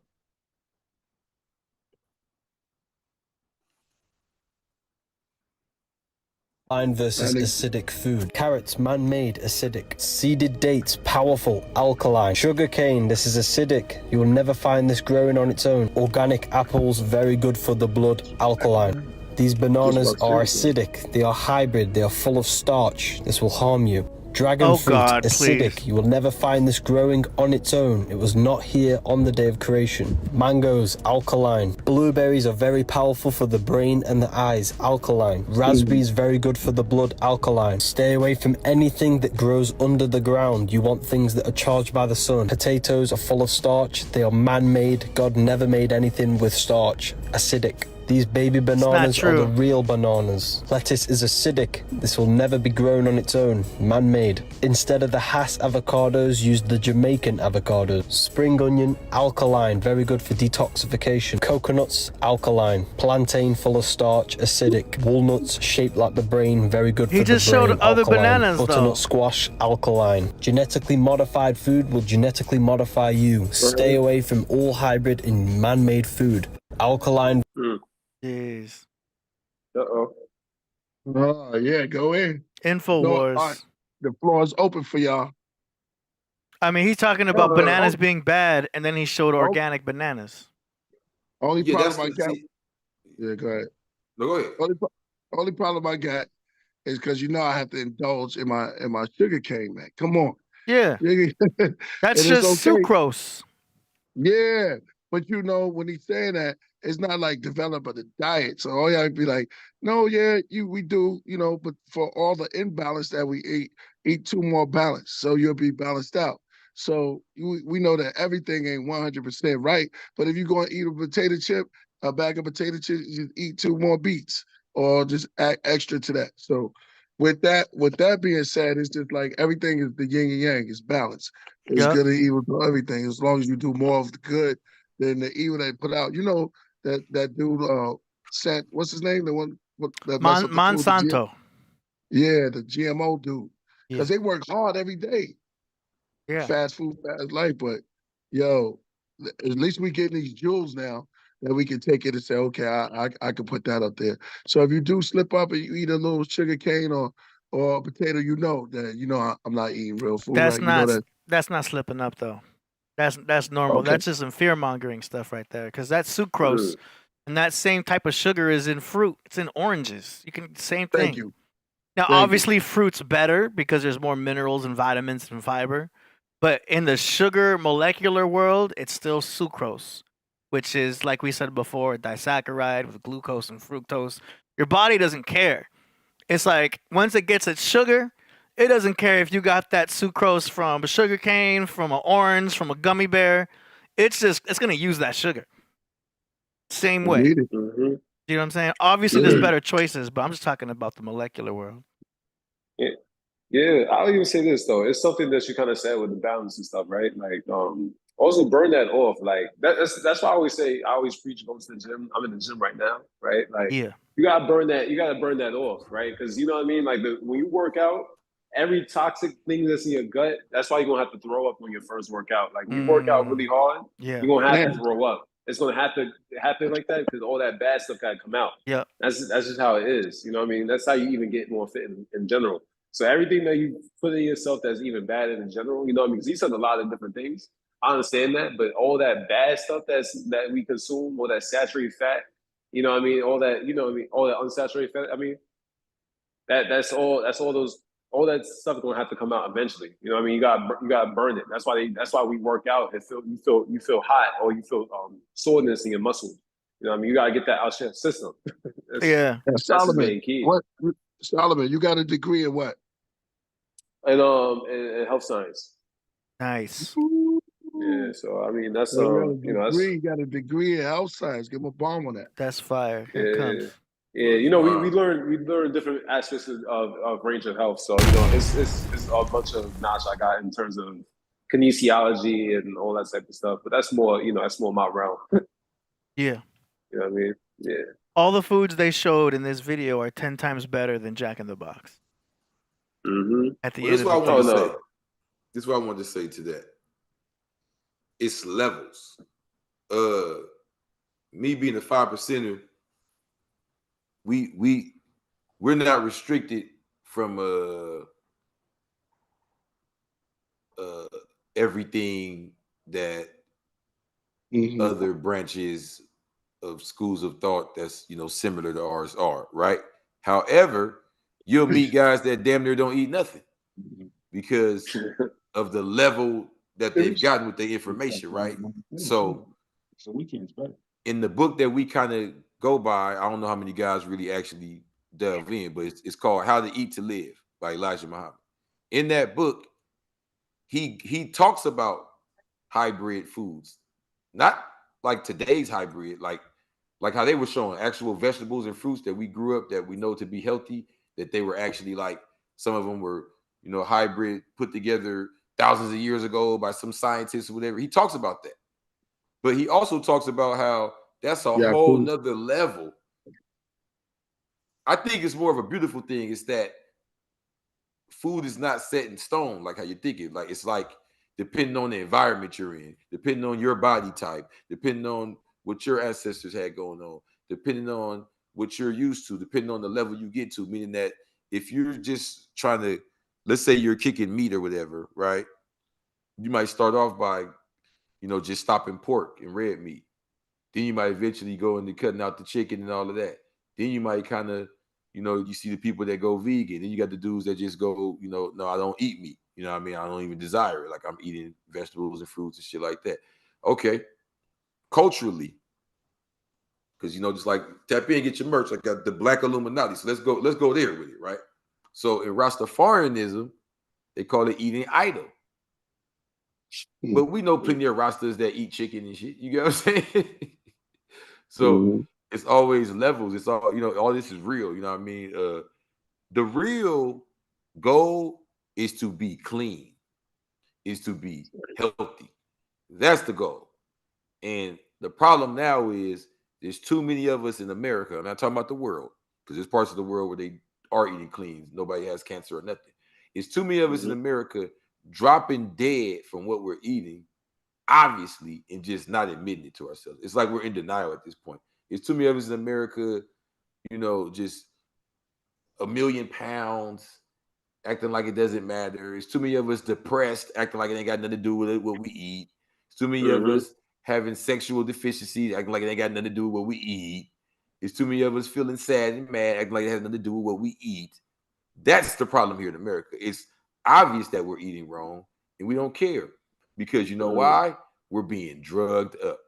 We got some of the tastiest, dope fiend, chemical-laced foods in the planet Earth. And this is a fact. This ain't my opinion. You know what I mean? You travel out the country. I haven't even been out the country. This is just me talking to my friends. All my friends I have that have passports, they say when you go to other countries, they don't allow the type of foods they allow over here. No, it's a fact. Factory. It's a fact. That's real. That's real. They don't allow even their junk food is not allowed to have the type of chemicals our junk food has. It's a fact. You know what I'm saying? And yeah. This is why I say the Black Illuminati. This gets into the cultural part of it, because now you have to try to ask yourself, why would the scientists and the doctors and the elites here be so willing to let us just basically kill ourselves? They're marketing it to us. So what stake do they have in it? Now, some people will say, oh, they're in pocket with the hospitals, and they're making the money. I kind of look at that more like they're capitalizing what's already there. I look at it as a more sinister thing. I would dare say, if you look at where the banks are centered at and the families connected to the banks, it's them, advocating to do away with America's people. You feel what I'm saying? I mean, they came bringing liquor and pork and disease and all that, you know what I mean? So that could even go into the TikTok conversation. You said they came? They came because that's crazy, because I was always thinking about what Cain brought nothing but vegetables, yo. Cain was like, yo, here's the first fruit of my garden. And it was like, man, get out of here. I don't want that. Give me that, slaughter that tag animal. It was like, I never understood that part. I was like, damn, nigga said, I brought the first fruit, the best fruit. But it's like, Cain got thrown out. And it's like, he ended up killing, he got jealous, but he was made jealous because he bought some of the fresh vegetables, which they be talking about, being a veggie. Yeah. That's cool. But it was like, yo, give me that meat. Yo, I want to build on that one day. You know what I'm saying? Get a couple. No, where's bomb? Bible thumpers. Yeah. And the cold part is that eventually they start doing the sacrificing. You feel me? Right. Wow. At first, she was just returning the earth back to itself. Feel me? That's all vegetation is. So you saying that doing away with the Cain, it was like going from garden to like slaughtering. It was like that was more accepting. Oh, well, drop a bomb, AD. Dropping a bomb. No. We gotta build on that. Accepting or not is saying this though too. There's a craving. So whoever first ate, like, we gotta understand, we gotta put things in context. So I know we like to, because we're already addicted to all the foods now. So we like to make it seem like, chicken just falls out the sky. No, somebody gotta kill that motherfucker. You feel what I'm saying? Somebody gotta go, hey, snap his neck. You feel what I'm saying? Like, this shit's don't real, take no bro. sacrifices either. You gotta snatch that chicken up and really twist his neck.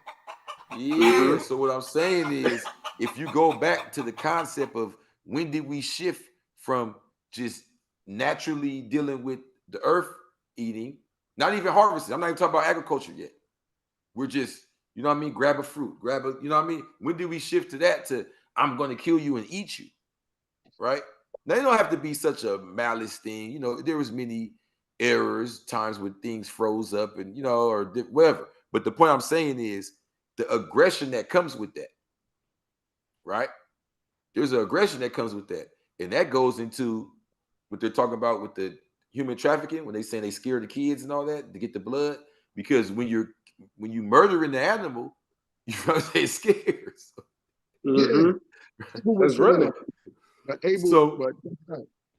Abel was doing it, and we could just touch on this a little bit because I want to come back and build on that. Because Abel was said to be, he was what you just said, Lord. You said something. You said Abel, he was slaughtering. He was slaughtering. It was like a vice versa, because Abel was slaughtering his calf, but Cain was a grower, right? So right after he didn't get accepted, he got mad, ended up killing Abel. And then what it says is, live by the gun, die by the sword. You live by the sword, die by the sword. Like all of that kind of like ties in if you see it, because it's like, damn, this nigga got killed by Cain. But then the effery started, because as soon as he did that, it's like God says, yo, where's your brother? You seen him? Yeah. So it's like, you don't know, you don't push him to the level where he's like, yo, man, you don't accept my joint, then you ask me where you at, and then you hit him in the head. And we all talk about the land, the magical land of Nod, and all of that stuff up there, and built the whole kingdom. He built a whole, it's through the science of death. You feel what I'm saying? Like, now that blood that's been shed, there's a craving for that blood. You feel me? It's an appetite for it now. You feel me? I'm saying even the ground, like the earth, it just tasted, the earth was pure at that moment. It just tasted blood now. But what about the animal blood that Abe slaughtered? Because he slaughtered first. What's the first bloodshed of the man then? I'm saying. The beast, metaphorically. The man. Yeah, right, no, the right. man, the man. For sure, the beast was already slaughtered. I'm saying. Yeah. Now it's tasted this man's blood, right? Abel. Yeah, Cain just tasted blood. The earth just tasted blood. Now it's going to become repetitious. You feel me? Now remember, he says, "Go out into the world," and he puts the curse on them. That anybody touch them would be cursed 7 times or 77 times, 7-fold. So it was already people in the earth, you know. Woo! Yeah. At least, and then what kind of people were they? Because he warned them of those people. He said, "Here's the mark. Unless they see you, they'll kill you." Well, see. So, yeah, go ahead. How you see that's that? what I break down in the Blue Bible when I'm talking about how chapter 7. The people well, really more like 4 and 5, where I'm breaking down how the people of Adam, because remember Elijah pushed that a lot. I remember it was hard for me to understand that, but I get it now. Like, the story that's being told of the people of Adam is different than the peoples whose names they're using. So it's like blended stories. You feel me? Like Cain and Abel, when I was talking about Canaan and Abu El, the Canaanites. Fire. I'm saying, as far as you saying what type of people, like it was Canaanites there already in that area, like right. So even when David and Israel go to the Holy Land, it's Goliath in them there already. Feel me? Yeah, they've been beating them, and they've been beating them down for a while. They needed a hero because they couldn't do. Remember, Saul was scared of Goliath because Goliath's fight wasn't with David. It was his beef was with Saul. So, yo, when you gonna bring this kid out here? Remember, he stood on top of the hill. Was like, yo, bring me somebody. You know, Saul, where you at? He's making mockery. and Saul didn't want no pieces of him. He was already scared of him. So now you're in the valley of decision now. So we look in our lives, and I'm talking to the chat room, we face those, metaphorically, we face those type of situations every day.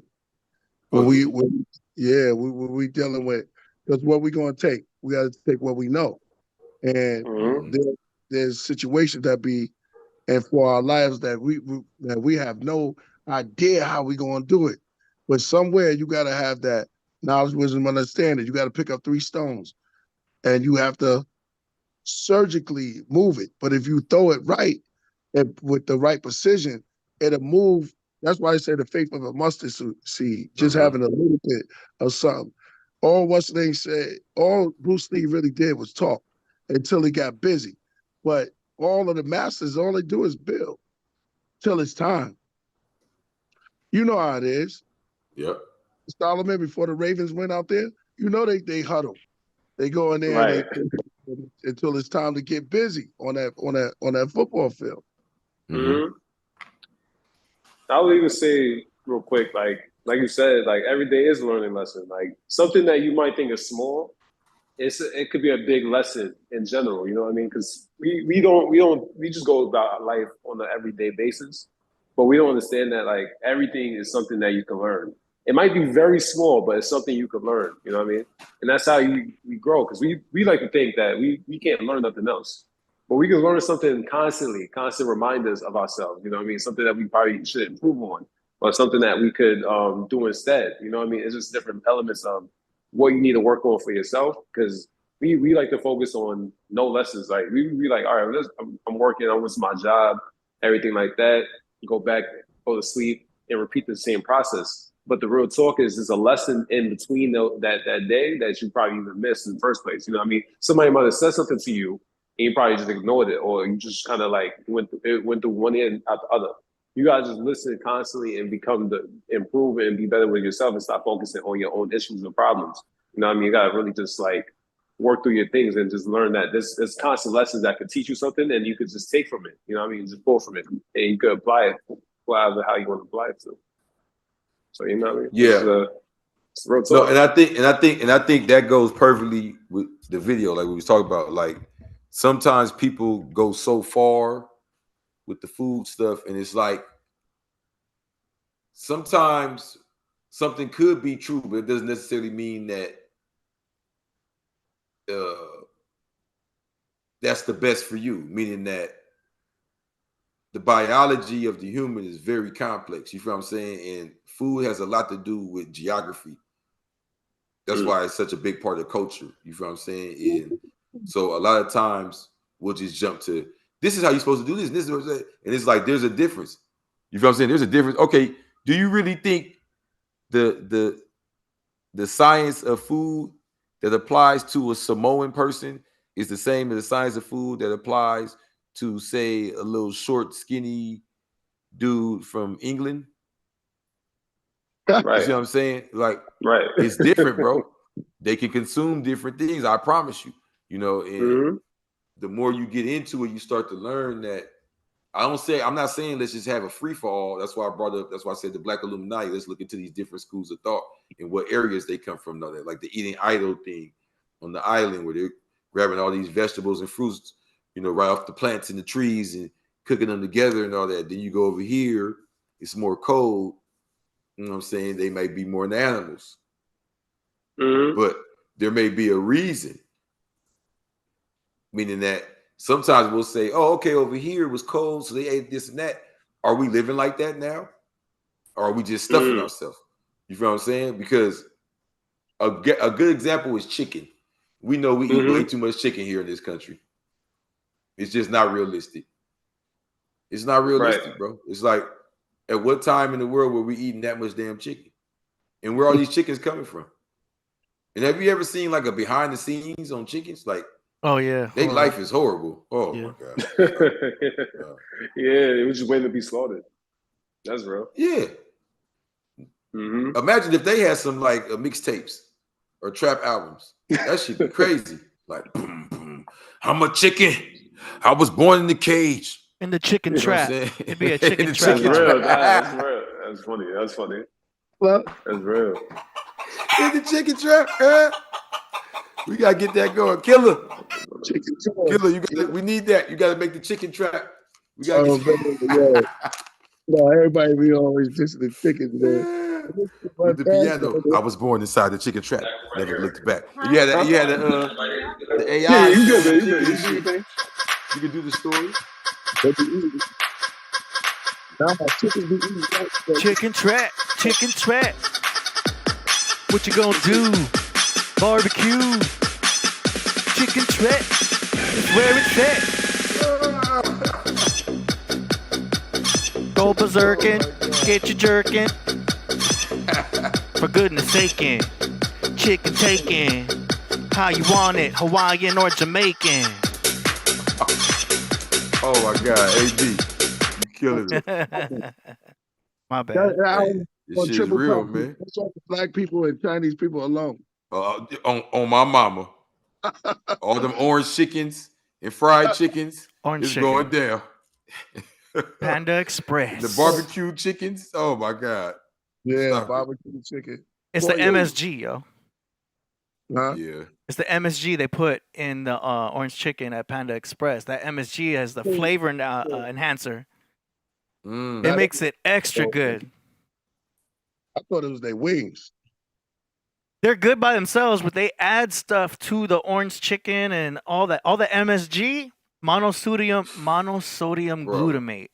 Chicken sandwich. It enhances the flavor. Chick-fil-A uses it too. It makes it like it just lights up. Chicken burrito, like just. It lights your brain up. It makes you addicted. Like, whoa, what is this? It's also in Tillamook ice cream, yo. What's the most consumed meat? Chicken or beef? The most consumed is chicken. Think about it, bro. Hot wings, chicken sandwich, chicken strips, McNuggets, barbecue. I love chicken. barbecue. Barbecue is my thing. Chicken is so much stuff. Hybrid Cypher says. I'm gonna just drop the bomb right here live on Killah Priest. You know, I hate to do this to y'all, and I'm not saying y'all got to stop. You know, like y'all listen to me anyway. Most of the chicken out here in America is not chicken. They don't have that many birds to feed us here. They don't. You don't got to believe me. It's GMO. Just know it's broke. Let me.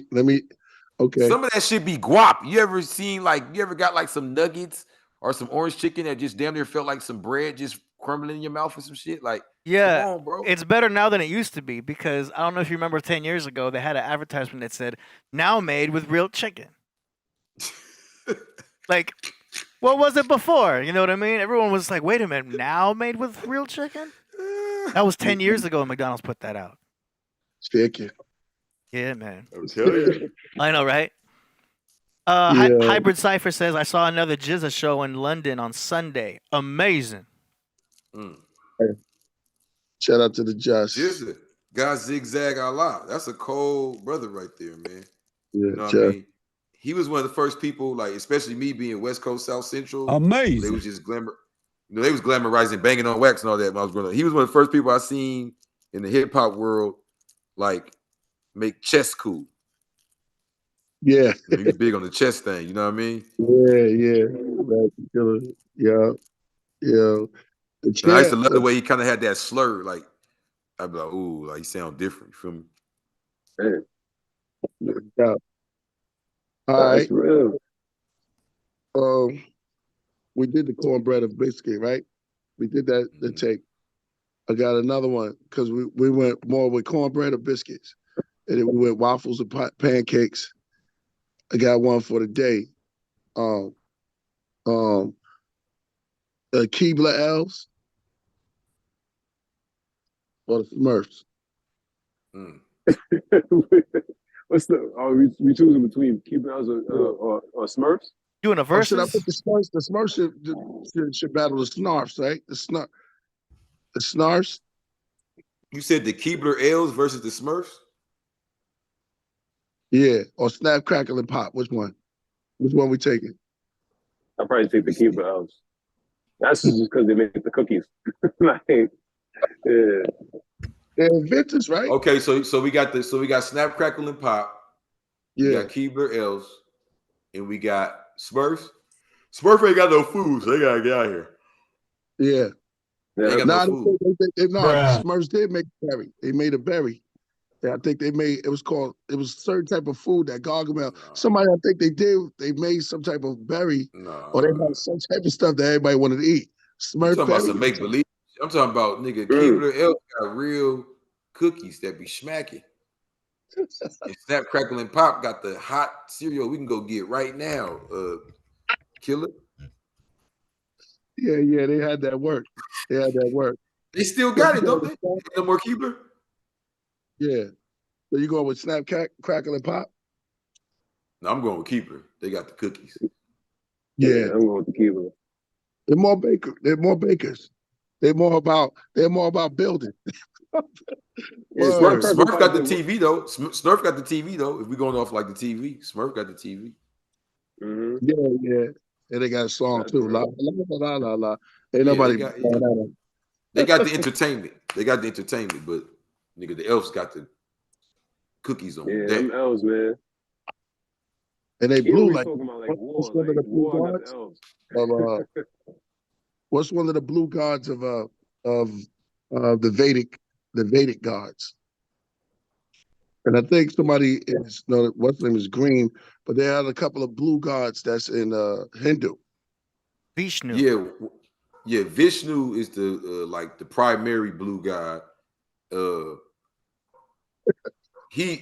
I'm gonna keep it real. Like who I'm talking about is the Nagas. They always a lot of different Naga gods, and really the ones that even have the name Naga Incorporated, they're usually blue. You feel me? So I took it as being it's mythologist, mythologicized, or however you want to say it. You know what I'm saying? Like they're turned into myths. You feel what I'm saying? They're metamorphosized. Like these is our people. You feel what I'm saying? Blue skin, Vedic religion, and Hindu gods created with exactly. Yeah, but the lapis loop. Okay, no, look, go back to that picture. You notice she had dreads. She had locks. Yeah. Mm-hmm. Yeah, exactly. And they did make Smurf berries. How come they didn't sell them? They should have sold them. Yeah, I'm talking about in real life. They Killah, you know they got the Keebler elf in real life, don't they? They got the real cookies and shit. Oh yeah, but the Smurfs are based on because you got the 7 dwarves, right? So when I think of with the 7 attributes, but I'm just saying that we was watching these stuff, and they dealt with a lot of Celtic because of the hats that they wore, right? When we go back to it, because there's another. Everybody thought it ends with Papa Smurf, but there's a Grand Papa Smurf who wears the gold. You know what I mean? Yeah. So it's all the stories. There you go. Look at him. Right? Yeah. No, see, if I had to choose on like getting into the metaphor, the symbolism, yeah, especially me being the blue guy, but I ain't gonna lie though. If you're gonna put me on the spot about these damn cookies, nigga, I want that Keebler elf. Yeah, the Keebler elves. Yeah. It's hard to get the elves. And there's numbers to it. Yeah, there's numbers to it. They magically delicious. Yeah, exactly. All right, so what cereal are we going with before we go into something else? So I know AD gonna win this one. I mean, I don't know. Cornflakes. What's my favorite cereal? Yeah. I gotta find the name of it. It's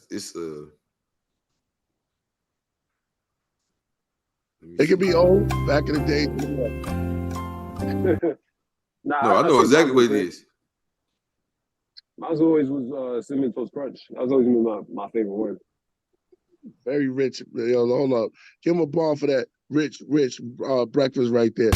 Cinnamon Toast Crunch is only for those who's into those different colors, who's really ready to step up their game where it's not even breakfast, but it's actually candy almost. If you like your sugar and you got cinnamon in it, very rich breakfast right there.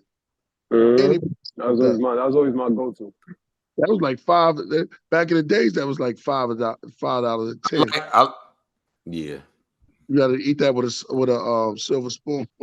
But I ain't gonna lie. See, that Cinnamon Toast Crunches would turn me out. That should be like pure sugar, and it'd be bomb. It'd be like a whole bowl of milk and cinnamon. You just be drinking it after you're done eating it. You just be drinking it like, oh. Right. Nah, that milk is that's the secret thing, though. That's the milk after the cereal. Nah, that was the key right there. Cinnamon Toast Crunch shut the game down. Word. Yeah.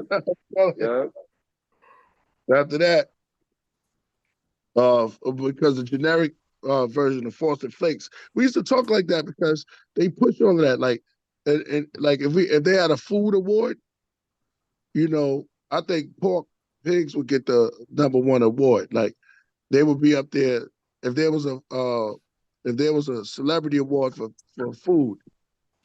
And why you say that? Because the pig is the most consumed. He'd be just like, you know, he ain't everything. Pork is just like, yeah, I want to thank everybody for coming out. You know what I'm saying? And it's like, nah, it's real. Yo, beef will be there. Beef is good, but they're all chicken, beef, all are gonna be beat out by that pig. That pig is gonna be like, yo, y'all good, y'all stepped up. You know what's so cold about the world? That's real. I've been off of pork because my mom was the first one to warn me about pork when she learned about it when I was young, and I've been so off of it for so long that I do get what you're saying, but it's like it just feels like whenever I'm not on pork, like you kind of get what I'm saying. Like I don't even really. I guess the people kind of catch the vibe, whatever. Like they ain't even playing with it around me, but. I do get what you're saying because there was a while where it was like pork rinds and eating candy that got pork. I didn't realize it's in so much shit. I'm like, God damn, everything's pork. Yeah, they just put pork in everything. They just justify it. So all this because they put it in everything. They put it in lollipop holders. Ain't like gummy bears pork. Yeah, gummy bears. Oh, that's collagen. That's gelatin. Ain't that like from the ear of the pork? Ain't that like from the ear of the pig or something? Oh, yes. You can get gelatinous parts from that, yeah. Yeah, they have what you call vegetarian collagen. So they have different kind because they get it from like the ear or the gut, wherever they get it from. But you can get a vegetarian one that's like soybean and stuff like that. Like, you know, tofu is fake eggs. You know what I'm saying? It's like it's the same texture, but it still got too much stuff that'll give you estrogen. And we found out. See, that's my beef with the vegans. And I got some vegan homies, and don't get me wrong, bro. I'm just talking my mouth right now because when I'm with them niggas, I'm eating with them. It's bomb. They know the spots, all that. But here's my thing though: how are we elevating or evolving from being, you know, so-called dirty eating or whatever if we're just imitating the shit? You feel what I'm saying? Like they're making imitation egg, imitation bacon, imitation. I'm like, bro, I don't want to. I'm trying to, you know what I'm saying? We're supposed to be eating like smoothies and, you know, bomb fruits and vegetables and learning how to reconnect with nature. You know what I mean? You kind of like teasing yourself. Right. You eating burgers. We got hooked on kids, man. They hooked us up on kids. Halloween, trick-or-treaters. Well, that's you just eating burgers, talking about this vegan burger. It's like, come on, bro. Like, that's still a burger. Like, you don't even know if it's really a vegan burger. What if you just think it's vegan burger? What if they give you straight meat? Some of that shit be bomb. Yeah, because the sodium is lit up with salt. It's like sugar that it's like high blood pressure is just lurking around it. You know what I'm saying? Because the salt that they put up in it, and then it's the mind state that we have to change, like you said. But we're coming closer and closer to the answer. So it's like as we get closer, you know, it gets bigger. You know what I'm saying? It's like, damn, the moon is small when it's far away. When you get closer, the bigger it gets. Then you don't even see it. The shape of it, AD.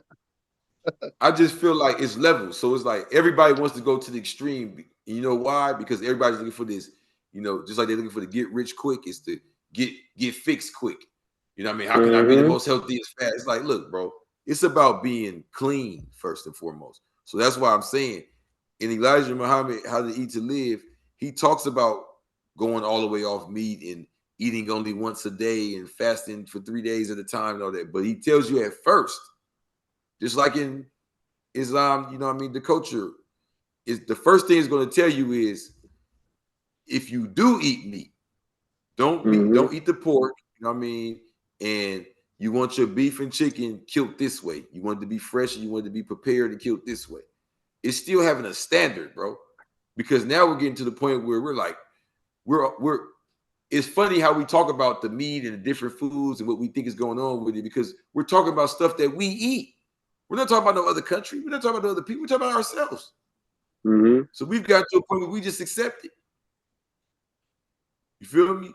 So when you have like kosher, it's not just about Islam all day. You know, they do that in Judaism. When you got kosher or halal, this is just about having a certain standard. It's not saying they don't eat meat. You feel me? It's not saying they don't eat candy. It's not saying they don't eat sugar. It's not saying that. It's just having a standard. You feel me? And then you work your way from there, how far you want to go with, you know what I mean, how you just fully consume altogether. Like, no, I don't deal with, you know, because you got some people, what was that shit? I don't even know the word for it, where they just like, they don't deal with nothing animal. Like, they don't even wear like leather clothes and shit. Like, you mean like PETA? That's the company, but I forgot the name of those type of people. They're just hardcore vegans. Those are real vegans. That's the real vegan. Yeah, like, so no leather. Yeah. Which is tough because, you know, a lot of shoes, you know, that cuts out a lot of shoes. Oh, be the niggas at Levert Park with the grass shoes, with the grass Crocs. Or sandals. Yeah, they be having the sandals made out of the grass and shit. They be having stones and the little rings and shit. Like that's why Killah dying laughing. You know what I'm talking about? They be like, I'm grounding myself. You like, oh, this nigga serious. Man. I never understood the logic. Okay, they're the real vegans. All right, that's fly. Okay, that's hardcore. Yeah, that's the real deal. We've got Solar Fact says, no pork on my fork, no swine on my mind, can't dine on the swine. Yeah, AD, you read that? Yeah, funny. Yeah. Nah, it's real though. I got friends, yo. Shout out to them, but they live and die. They live, die pork. They'll die for pork every time. I'm like, nah, I can't have none of that. It's just not in my system. You know why? You get used to it from the pizza because the most common ingredient is pepperoni. So they get used to eating pizza and pepperoni. Pepperoni is the most common, you know, topping on pizza, and people don't realize that. Oh, that's pork, yo. You get used to it. I give you a deep gem real quick. Hold on. You know they put pig's feet in the tomato sauce, so you gotta check what pizza spots you even go to in the first place. Yeah, that's a secret ingredient. Some Italians do that. Better not be in my Prego. I love Prego. Yeah, you gotta make sure you're good. You know what I mean? Make sure you ask the person that's making pizza. Bro, you just homie. Damn, why you do that? I'm sorry to break it to y'all. I'm sorry if y'all didn't know that. No, I'm glad you give us the truth. I'm just making sure, like, yo, you gotta make sure you check, because a chef told me that one time. Damn. You eat Pregos? Hey, yo, come on. That's my favorite. Nah, listen. Boil your tomatoes. Like you said, we too late. Just boil a tomato, saute it, put the top over it, put a little honey in it, and then and then come back after 15 minutes. And then smash it down, and there's your tomato sauce, man. I actually like that because you said put honey in it. That's a good idea. Yeah, put your honey inside there. Then you got your ketchup too. I mean, how you on a rocket? It's like you could just take your tomatoes in there, and it's some things.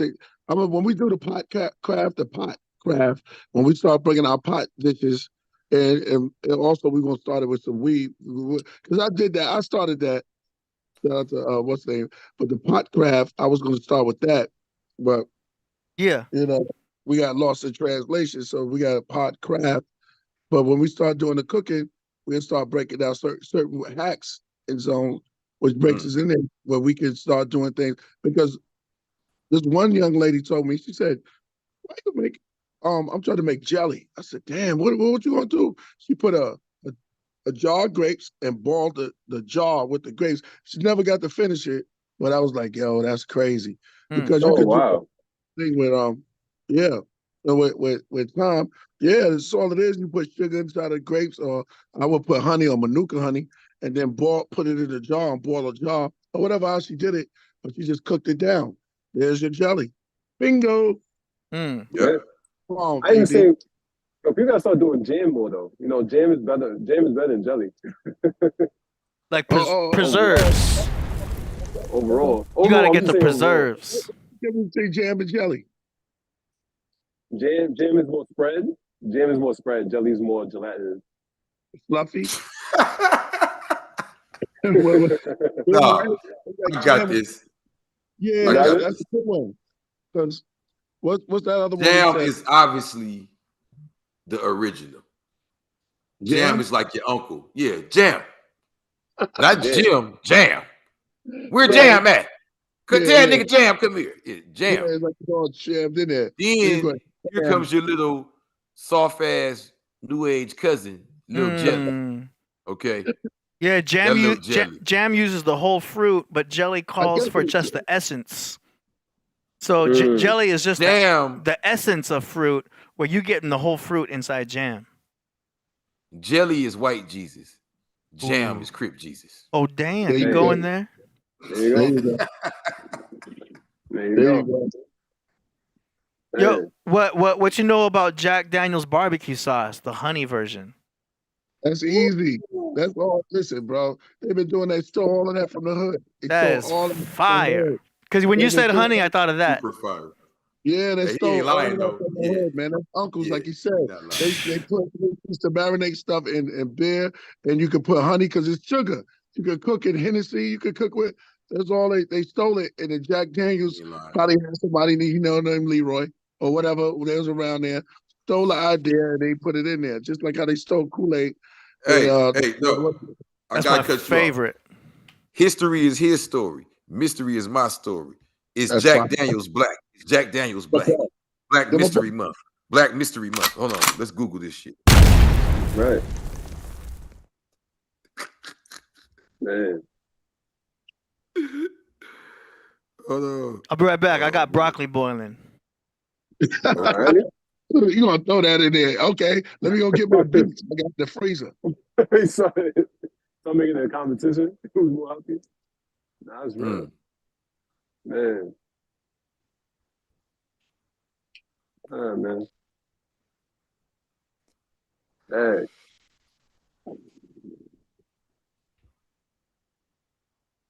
Nah, we just there. Label number 7. No, I was talking about this Jack Daniels thing, right? So Jack Daniel is a Caucasian orphan. According to the story, he's white man. However, the recipe, just like the KFC recipe. You know what I'm saying? So this is an article by All About America, voanews.com, October 17, 2021, 3:01 a.m., February 24th, 2022, by Dora McCarr. Jack Daniels is the world's most popular whiskey brand, but until recently, few people knew the liquor was created by Nathan Nearest Green, an enslaved black man who mentored Daniel. We've always known, says Debbie Staples, a great-great-granddaughter of Green's, who heard the story from her grandmother. He made the whiskey and he taught Jack Daniel, and people didn't believe it. It's hurtful. I don't know if it was because he was a black man, but people believe it now, in large part because Brown Forman Corporation, owner of Jack Daniel's Tennessee whiskey, has acknowledged the foundational role Green played in the brand's development. The truth of the matter is, Nearest Green was the first head distiller of Jack Daniel's whiskey, says Matt Blevins, global brand director of Jack Daniel's Tennessee whiskey. We're very proud of this story and are very committed to amplifying it and acknowledging that. In the past, we did not amplify it the way that we could have in earlier eras, but we're about the future and moving forward. America's first known black master distiller. The story begins in Lynchburg, Tennessee, current home of the Jack Daniel distillery. In the mid-1800s, Green slaveholders hired him out to a local preacher named Dan Call. Green, who had a reputation as a skilled distiller, made whiskey for Call using a sugar maple charcoal filtering process that is believed to have originated in West Africa. Daniel, a boy who worked for Call, became Green's apprentice. Wow, bro. So Jack Daniels was Green's apprentice. He's showing us some shit, a science that came from West Africa. Wow. And learned the special technique that gave the Tennessee whiskey its smooth taste. After emancipation in 1863, when enslaved people in rebel states were freed, Daniel purchased Call's distillery and hired Green as Jack Daniel Distillery's first master distiller. Here go the picture. Yeah. You see him in the middle? Right the there. Brother right there? Yeah, I see it. I think I can't see it. I mean, right if there. I had like a bigger right there. Oh yeah. I see it right there. I got you. Hold up, I got you. Damn, wow. Hey. Yeah. We're gonna have to get sponsored by Jack Daniels now. That's the first master distiller. It's a brother. He taught Jack Daniel. Jack Daniel was his apprentice. That's what I'm talking about. Yo, what's up, bro? Holla. We straight. Black Mystery Month, baby. Oh my God, that shit was good as fuck. That's crazy, man. A technique from West Africa. That's what gives it that smooth taste. Damn. Okay. That's crazy. That's deep. I'm not surprised by that. You know what I mean? Still information, learn it, and then using it for your own game. That's not surprising. Jack Daniels, I think it's a lesson. To me, it's a lesson in self-autonomy and kind of like when we see like the 360 deals and things like that. Like a lot of our people are quick to sell out for the money, not realizing that the money kind of means nothing. It's about owning these patents and owning the rights to our intellectual property and property in general, because property produces for itself. For instance, as the dollar decreases and prices raise, don't the property values raise, keeping up with the dollar? That's what we're trading in, right?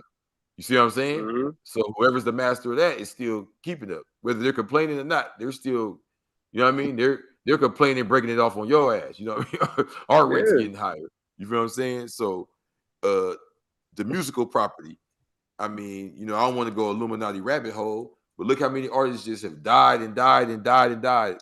And who's got all these patents? Who's got all these publishing? Who's got all these? You feel what I'm saying? Right. No, that's real. That's real. People too quick to sell out the, you know what I mean? It's selling your soul, right? It's selling yourself. You know what I mean? That's the sad part about it, is that that money, that's why I said materialistic things like money, you know what I mean, could be used in the wrong way, you know what I mean, or even be motivated the wrong way. You know what I mean? Life is not about being motivated by money, but being motivated for your own creativity and how you can make money off of that. You know what I mean?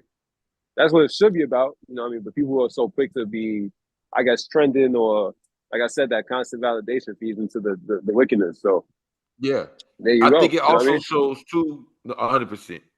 I think it also shows too that when you look at this man, and you know, we don't know all the details, but if we could just take it at face value for what it says, he didn't have the option to have self-autonomy, right? Right. So right. He rose up. He's sitting there with all them white men. He's the only brother there. You know, we see that a lot in the society now, but he rose up in his own manner. I'm saying we might see a brother working at like the brother that just passed away, Virgil, right? Like, you feel what I'm saying? You might be working in a name that don't look like you. That's not what I'm talking about. The point I'm saying is, in his capacity, he rose up, right? So if you have the ability now, like how we do with this technology and all that, to have self-autonomy, and you choose not to, not saying everybody need to be a chief and not an Indian, but I'm saying when you're a master and you choose to go that route, it's like putting yourself in slavery. You feel what I'm saying? Right. Because we see that with like, look at Michael Jackson, bro. With all the controversy around his name, you know, that's only half the story. From my understanding, and Killah could probably correct me on this, from my understanding, he was a major player in the music industry when it came to publishing. Like he was into getting people's publishing. Oh yeah. You feel what I'm saying? So he was a big threat. Like he said, you've been struck by a smooth criminal. Come on. You feel me? That's real. He was talking about the Beatles. You know what I'm saying? Mm-hmm. Like, yo, them niggas, they got mad because he owned all of that stuff, and he breaks it down like at one of his last speeches. Crazy. Damn. That's deep. Yeah. Damn. Yo. Yeah, Paul McCartney was talking about that from the Beatles. He was saying he didn't know that that music could be owned. He thought it was just up in the air. And then Michael Jackson told them, "I'm gonna own your records. I'm gonna buy your records. I'm gonna own them." And Paul McCartney was like, "All right, cool." And then he ended up buying them. That's crazy. Yeah. Ended up buying them. Crazy. My man. He got mad. He Yeah. got mad. Said, what the hell you mean he bought him? Yo, see, let's does that go into the classism aspect? Like somebody owned them before that. Was you more comfortable? See, I'm gonna just take it there, man. I know it's hip hop, but I look at it like the Dame Dash effect. Like you was cool with the master owning them, but now that I got the action at them, you don't like that. We got to be the same. Yo, no doubt, man. With that, yo, we're gonna keep it moving though. And we'll have to move the spirits over the waters, move over the waters, and did see that the music was good, and it was good for playing. And all right, I have to say, AD. Yeah. This is a great bill, y'all. But I want to moving on because I got to get ready to get ready for my flight. So let's move on to the music. All right, you got it. Here we go.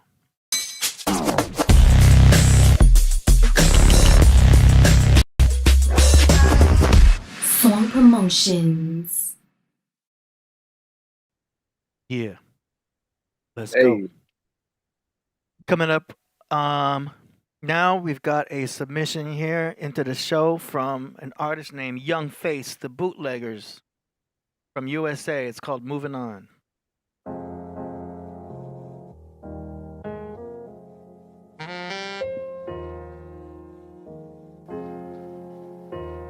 I'm off on the road and I'll be home soon. I said the DJ's playing most of my tunes. Off on the road and I'll be home soon. I said the DJ's playing most of my tunes. Off on the road and I'll be home soon. I said the DJ's playing most of my tunes. I started, I ended, corner you with words when I bend it, twisted, chubby chucker, moving a figure to the rhythm. Used to be a hi-hat, was cool with him, went to school with him, Dolo, no crew with him, smooth criminal, no cold offenders or witnesses. I know what the mission was, I know what the mission is, to escape this system you used to imprison the physical, while TV trapped the vision of the people, violating rights, trying to swap for privileges. Under colored board law, a lot fall victim to it as I gift you through the music. Took out a lot of cursing so the churches can make a better improvement. Street gospel, Lord influence. I'm off on the road and I'll be home soon. I said the DJ's playing most of my tunes. Off on the road and I'll be home soon. I said the DJ's playing most of my tunes. All right. That was cool. Yeah. I kind of wanted to hear more of the piano in the background. I think that piano would have kind of brought out a little bit more of the harmony that's going on in the background for the stability of the track. But other than that, I thought it was pretty cool. I liked it. What y'all think? Interesting. I like the hook. I mean, the hook is definitely got like a kind of a Don Toliver vibe to it a little bit. You know what I mean? Like a hint of it. Definitely like that. The lyrics was fine. You know what I mean? Yeah, it was acquiring. It was acquired to the ear. You know what I mean? It was a different appetite. Yeah. Mm-hmm. Y'all like the I say just knock the video out. You know what I'm saying? Let's just get to it because you're saying it's ready. Yeah, it might as well. Gotcha. You feel what I'm saying? Yeah, it's all there. KP, you there? All right, we're gonna move on to the next submission from Golden Swords from Indiana. Song is called. What? Say again? See, that was dope. Song is called "The Reflections of a Cold World," featuring John Robinson of Science of Life, MRKBH, and Egypt English, produced by Chief Bob.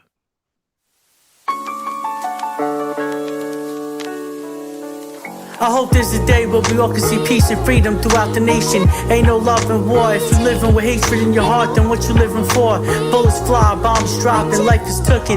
The casualties of war are outrageous. Thousands of spirits walking through heaven's door. All this evil is the devil's dreams manifesting into reality. People's dying, blood flying in every direction. This is hell at its core. My skin color chamber is unity. All peoples blended into one harmony. Attack the globe with positive energy.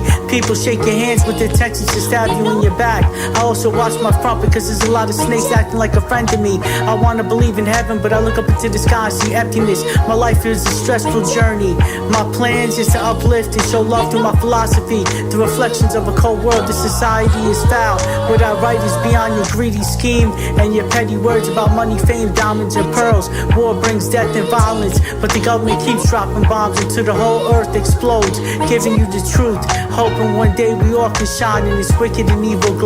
Hoping one day we can all shine in this wicked and evil globe. Very often after a heavy battle, it's hard to tell who won and who lost. But in this case, the evidence of victory is very clear. Behold the art of war in the form of a frozen heart. Wolfgang, no Amadeus, Mozart, they throwing darts. Israel on the battlefield, praise the soldiers march. The broken glass mirror's reflection is cold and dark. Behold the art of war in the form of a frozen heart. Wolfgang, no Amadeus, Mozart, they throwing darts. Israel on the battlefield, praise the soldiers march. The broken glass mirror's reflection is cold and dark. All we see is shattered dreams on these phones and computer screens. Represent the voice of the voiceless. You hear the silent screams, echoes of injustice among us. Masses are dumbstruck. Sirens rushing to stop the violence after the guns bust. Bombs over Baghdad, metaphorically speaking. He tells stories of resilience, battling inner demons. We don't need another reason to defy the deception. Call me the spark in the pitch black dark. Life's resurrection. Testing the people unite, divine connection.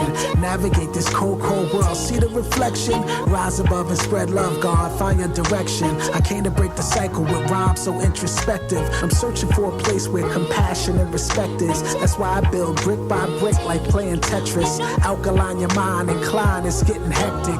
Overcoming adversity urgently, it's electric. Opposing force gains power, get showered with more pain. Cluster bombs drop and blow up the huts where they store grain. Foreign exchange, student hijackers aboard planes. Deplete your health meter when playing the war games.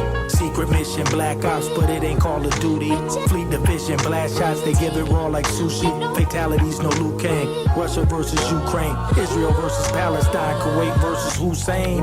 Burn like a blue flame, the blind giving sight. I separate the waters, dark divided from night. High explosive dynamite, we bleed the science of light. Shining bright as solar rays when freedom fighters unite. Come and join the quest for peace. Angels build, devils beats. Death is bleak, the world is cold. Fallen soldiers rest in peace. As we navigate these hostile environments, we got our travels with apostles' enlightenment. That was fire. I like that. That was cool. That had all the elements. I like the mix and everything. What you think? Yeah, that was clean. I like that a lot. It was fire. I'll go with that. That shit was classic, boy. Let me get that shit. Email me at JesusCrip777@gmail.com. I need that. I need to spend that every morning. That motherfucker was off the motherfucking chain. I got the cuss again. That's how hot it was. That thing was hard, bro. Yeah, man. Who did that beat? Chief Bob. Yeah. Tell Chief Bob tap in, nigga. Yeah. I need a beat pack or something. I got a Cash App for him or something. Let's get it. Magic, bro. They That shit make was hard. Royal Priest jump on their game. That right there was fire right there, yo. That's crazy. That was beautiful. Crazy, bro. Yeah, that's beautiful. Song of the universe, though. Still. Yeah. All right, let's go. Next now, we got a track here submitted by Oni Dakini. It's called Pass the Peas. Mr. Bluebird on my shoulder. It's the truth. Top. Yeah, I seen Peter Piper pick apart a paragraph. The Pied Piper played a painful poem and passed the photograph. In my apartment, parting ways with my past and painted portraits that portrayed a perfect paradox. Perhaps pumpernickel play pat with a pretty princess in the playpen sat perverted pet her pearl and poked the physics. Pointed pupils at her planetary power pop to innocence. The palace was a puddle, prince of parables participant. Pieces of the photo showed a solo silhouette, symbolic, astronomical. His logic solid as it gets, hardly ever swept. Probably stepped, guarded as he slept, projected with the right velocity, according to a jet, erecting obelisk and penetrate the proper populations in paralysis. Call me Papa, princess pauper practices. Purple people need a peach, please a perfect paragraph speak. Reach a plant seeds from Pakistan to Pasadena. Mr. Bluebird on my shoulder. Pumpkin King's partner, parade naked in Peru, prolifically proclaiming phallus symbol, naming, aiming his Ariah's 7-member, chasing, tracing his persona, racing, facing all his lust, crazy, gloating down the avenue.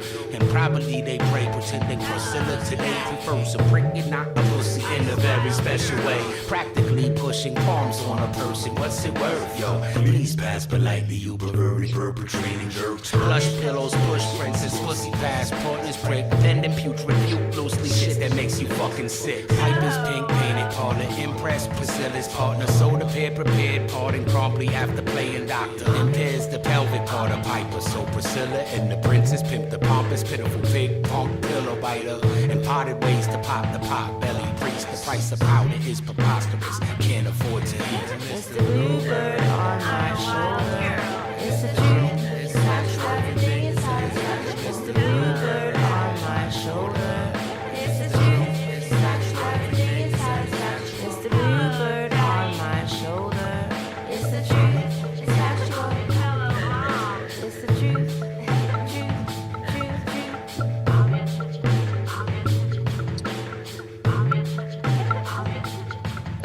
Everything is satisfactual.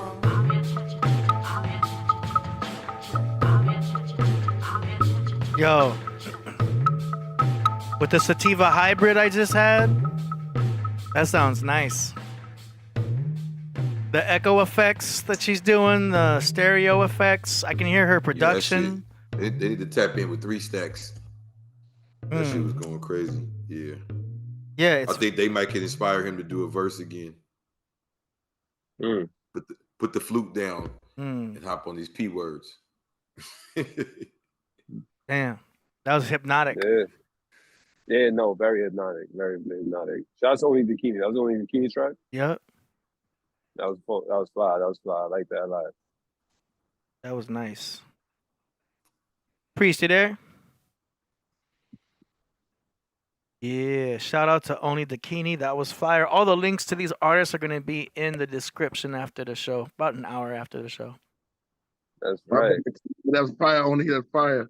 I'm here, radio. I'm just doing stuff right here. So I'm tuned in. Got you. We got only a couple more to go here. Got some unconfirmed ones here. But we're going to move on to an artist named Crip Jesus. Hey. That's right. Hold on. He didn't fill out the form, so I gotta go to my email. So 1 second. It's all good. Hold on. Yeah. There it is. Yes, sir. Huge improvement from Aurora. Beat was cool. Delivery was cool. Mix is way better from past mixes, man. Great job.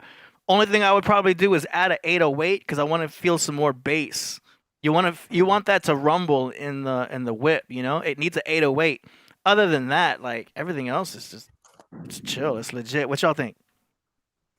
I like it. I like it a lot. You know what I mean? Shout out to Aurora Borealis in the Holy City, New York. I think that was very fitting. I like that track a lot. Trust me.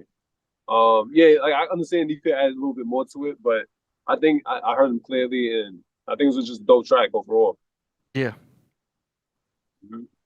Yeah, I feel like that was like Killer Bees 2024. Like I was feeling that shit. It was hard. I was over here like, damn, it's gonna end. Shit. Like it's like that, especially like that was like a break beat, like the way that loop was. Like yeah, that could have rocked for a minute. Man, it was hard. Good job, Aurora. KP, you there? Oh, he's in the background. All right, I'm gonna get the next one ready. That was fire. I don't say me. White people are upset. Yeah. All right, let's go. Next now we got FG Postmortem from Long Island, New York, Orlando, Florida, with a track called The Darkness Within, produced by Coverboy. Here we go. It's the deadly snare of those kung fu killers. A warlord ninja like Kenneth the Nigger. Get run over by Bigfoot or Grave Digger. Beat sounds like the beginning of Teenage Wasteland. Leave you in a state that's vegetative, like the wolf daddy. Astral projected, crack you over the head with a sack of chakra stones. Got elementary Watson while I'm Sherlock Holmes. On Sherm with lockjaw, with the cockeyed ball. The kung fu killers wish they read the Bible. Not the blue one filled with slander and libel. For 33.50 cents, goddamn Loch Ness monster. They ain't got body, just a fucking imposter. Have you singing like fat bitches in an opera. Or rat snitches cooperating in witness protection program. By the deadly snail nigga like Flash Gordon. Smoke your boots just for my enjoyment. Give me something to do, like unemployment. Look like fish stick nigga is Gordon's in the yellow raincoat, but on some Curious George shit. Get destroyed quick, like fast forward in porn flick. But deadly snare nigga murk you in slow motion. The last rolling like Michelangelo. Fuck you up with a nunchuck high on angel dust. Eating your last slice, leaving your pizza crust. Dad bod like Gog and Magog, fucking Middle Eastern sluts. Mia Khalifas with the cleavage, bruh, leaving you like beaver after beating you. Your mongrels with the modules get buried with fossils. Carcasses get discovered by archaeologists. These bars is the darkness within. That's bright like the light though, making you squint. Like yo was taking a shit, trying to read the news day that Coverboy threw on your stoop, G. Along with some poop on fire in a brown paper bag for you to don't stop it out with your boots tag. Deadly snare versus the KFK. Wu Klux Klan leave your head like JFK's. Or say fuck fighting and just let the AK spray. Putting A1 sauce on your steak fillet. Leave your whip real marks with the hot bars. Got you shook like being followed by cop car. Deadly snail nigga warlord Allah Akbar. Hey, classic FG Postmortem style. He's definitely got his own signature sound.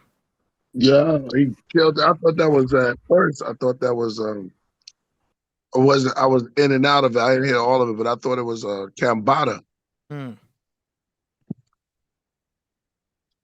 Yeah, that was dope. That was dope. Shout out to FG Postmortem. That was a fly track. In the video was fly. You know how's he doing his thing. Yeah, he does his videos crazy.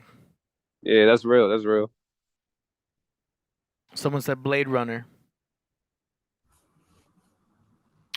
All right. Any more comments before we move on? We got another one here from Oni Dakini called Winged People. Uh-oh. Really know? What you talking about? Do you believe? Or do you know? Is your faith blind? Or is it as bright as the sun?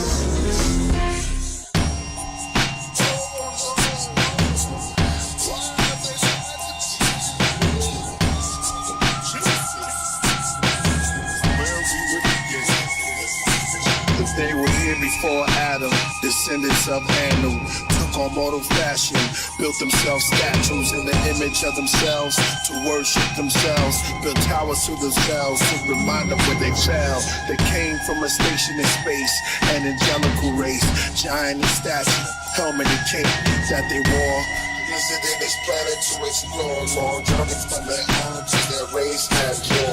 It's sad they called their planet the Bureau, and that they were fallen heroes. They saw gold, saw trees, and life more liberal.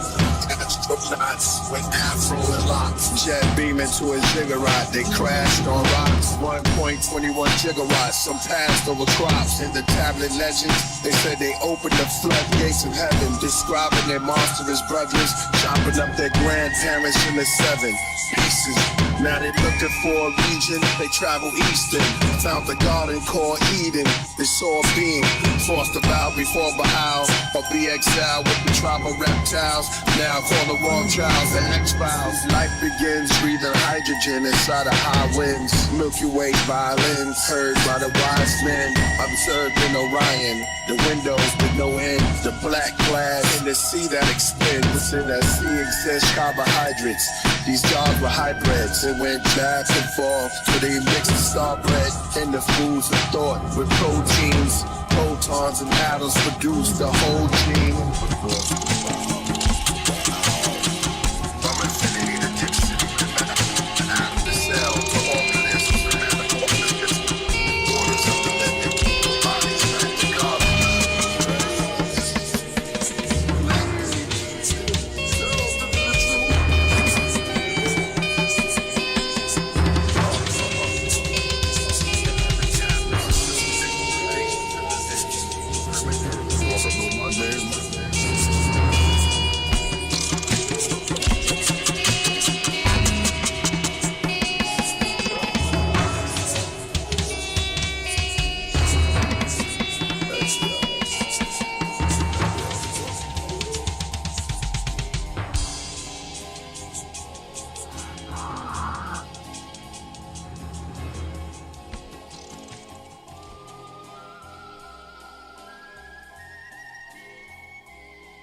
Wow.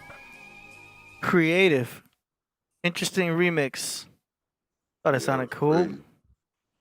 What y'all think? You forgot you recorded those vocals? I recorded those vocals? Yeah, man. Wow. That's right. In Irvine. Yeah. Dang. I recorded that at your house. That's right, man. They did an L remix to it. That's awesome. Yeah. Yeah, shouts to Only the King. That was a fly little mix. I like that. Yeah, that shit was crazy. That shit was hard, bro. Like, How'd she get the acapella? Who's that? Oceanic? Who's that? Oni Dakini. Oni Dakini? Tell her to send all her mixes. Put them in a file of remix. We're gonna do T-mix. We're gonna do a T-mix version where all her remixes of the early joints are sent to you in a folder.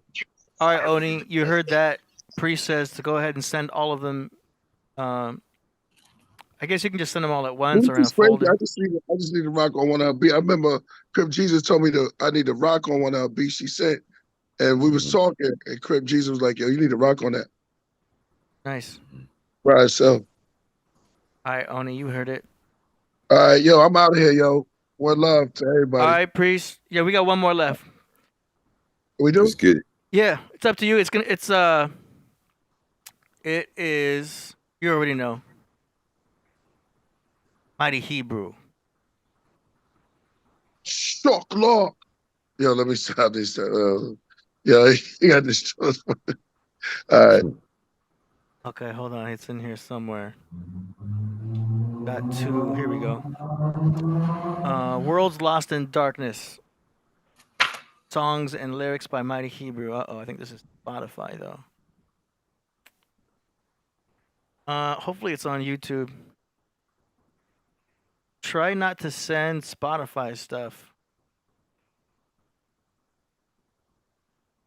Here we go.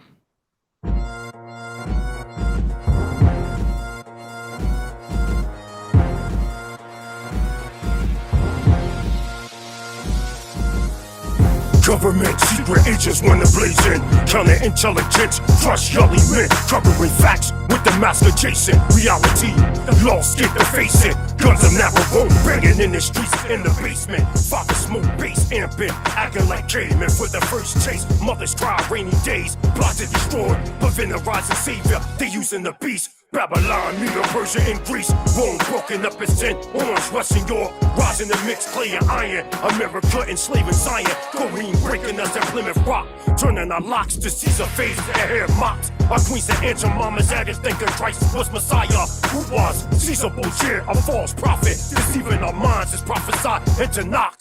We will fall from yard to worship gods in the land of our bondage, being ruled by mountain men that eat swine and their children to get knowledge and power from their God old and the far see and devour. Using cyclops behind the dollar bill.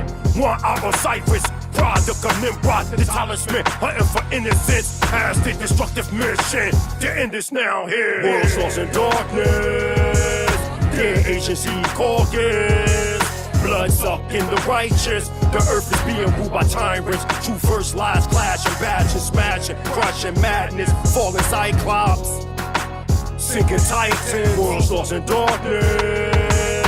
Their agency caucus. Blood sucking the righteous. The earth is being ruled by tyrants. True first lies clashing, bashing, smashing, crushing madness, falling cyclops, sinking titans. Here's a scandal, 300 committee experiment. They wanna X me like Malcolm. I'm peeking out the side window holding a hammer. Mortal dying by terror. FBI, Cobra Commander, getting power from the Queen of Heaven. The barrenness, perforate hairy men with inches of a jackal. False prophet claiming the rapture, the capture. The righteous enslaved nets like screws of mackerel. My sons on death row, they feeling thorns. Damien's omen blow, shockwaves the title. Lost tribes, we serving idols in the strange land of our rivals. U.S. cavalry, true overcame gang, lost religion and rifles. We be in hell as survivors. In our mouths, we hold blood and saliva like boxing matches getting knocked out. Waking up as Negroes, motherland forgot erased from our mentals. Crushing the body, Solomon's temple, crying for Shiloh, screaming hallelujah.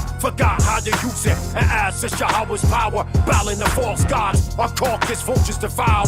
Rising they towers to keep people babble confused. Singing the blues, using beats of fusion. We Hebrews from the tribe of Yehoiada, lost truth, the holy Torah that gave us morals. One with immortal, combating kings, daughters, little shop horrors, creating false prophets just to make a profit off the lost slave men, enslaving brave men. They spook in our minds. Yo, that was cool. I like the way he's recording that because he's got his main vocal and then he's got an ad lib that's a little bit off to the left and it's more aggressive, but he has it down. It's a good mix. I like whoever mixed that because that layer of a more aggressive take, it just blends well. And he's very in sync with himself, which is important. So that was cool. I liked it. And I like the feel of it. What y'all think? Yeah, that shit was hard. It's hard. Yeah, I fuck with it. He was going crazy. Yeah. Shout out. That shit was like some kung fu reggae roster. Like that shit was hard, bro. Straight up. Yeah. All right. Well, that concludes the song promotion set. Solomon, you liked it, right? Yeah, it was fire. It was fire. I liked it. It was dope. Yeah. Can't lie on that. Yeah. I'm moving around. I feel you. We about to wrap it up here soon. Yeah. I like it a lot, though. It was dope. Yeah. Well, that concludes the song promotion segment. Thanks to everybody who submitted. All the links to those artists are going to be in the description a couple hours after the show. And feel free to submit early for the next one because there's only so many slots. And some of y'all will be submitting a little too late. And then you'll find out there might be some errors. So try to submit early for these song promotion segments. And use the form. Use the form. Go ahead. I want to give a shout out. Like I said, history is his story. Mystery is my story. So it's Black Mystery Month. I'm doing a sale all month. Come to cripjesus.com and get your copy of the Blue Bible. $20 all month for the hot two. You know what I'm saying? Only $20? All month. feel what I'm saying? For this month, Black Mystery Month. You know, we're trying to get all the mysteries out there. Like kind of how I read the little beer thing. You know, we got a lot of shit in there. You know what I'm saying? Nice. Yeah.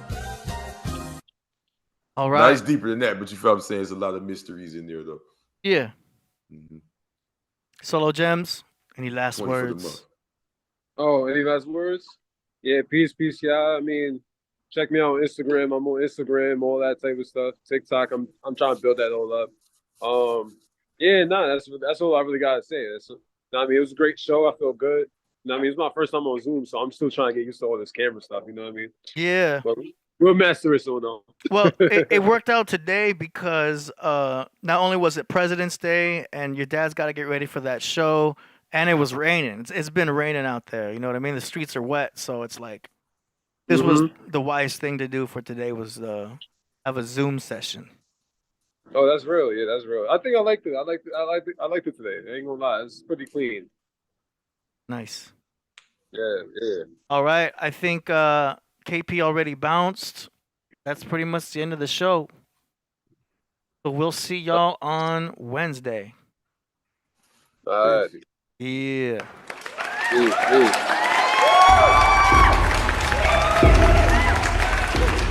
Within my black flesh, I suppress Melchizedek, where the rest of the guards are compressed. The right arm, then the jet, then the leg, then my arm on my left, and the head was next. It stood erect over my neck, over my chest, over my pecs. Then she had breasts. I took a deep breath, my arms stretched and my knees flexed. Then I walked up the ziggurat steps, ancient astronaut that pick up your calls before the number is pressed. Whether you want to talk about deep thought or you just depressed, before the corpus text, beneath the mysterious orbit in Maldek, during the time of the T-Rex, it wasn't even called BC yet.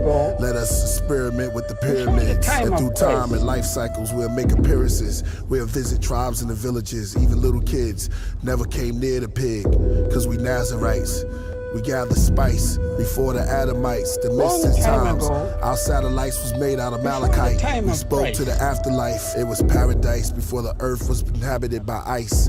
Before the Christ and animals were sacrificed. We came down amongst the children of men and grabbed the wife.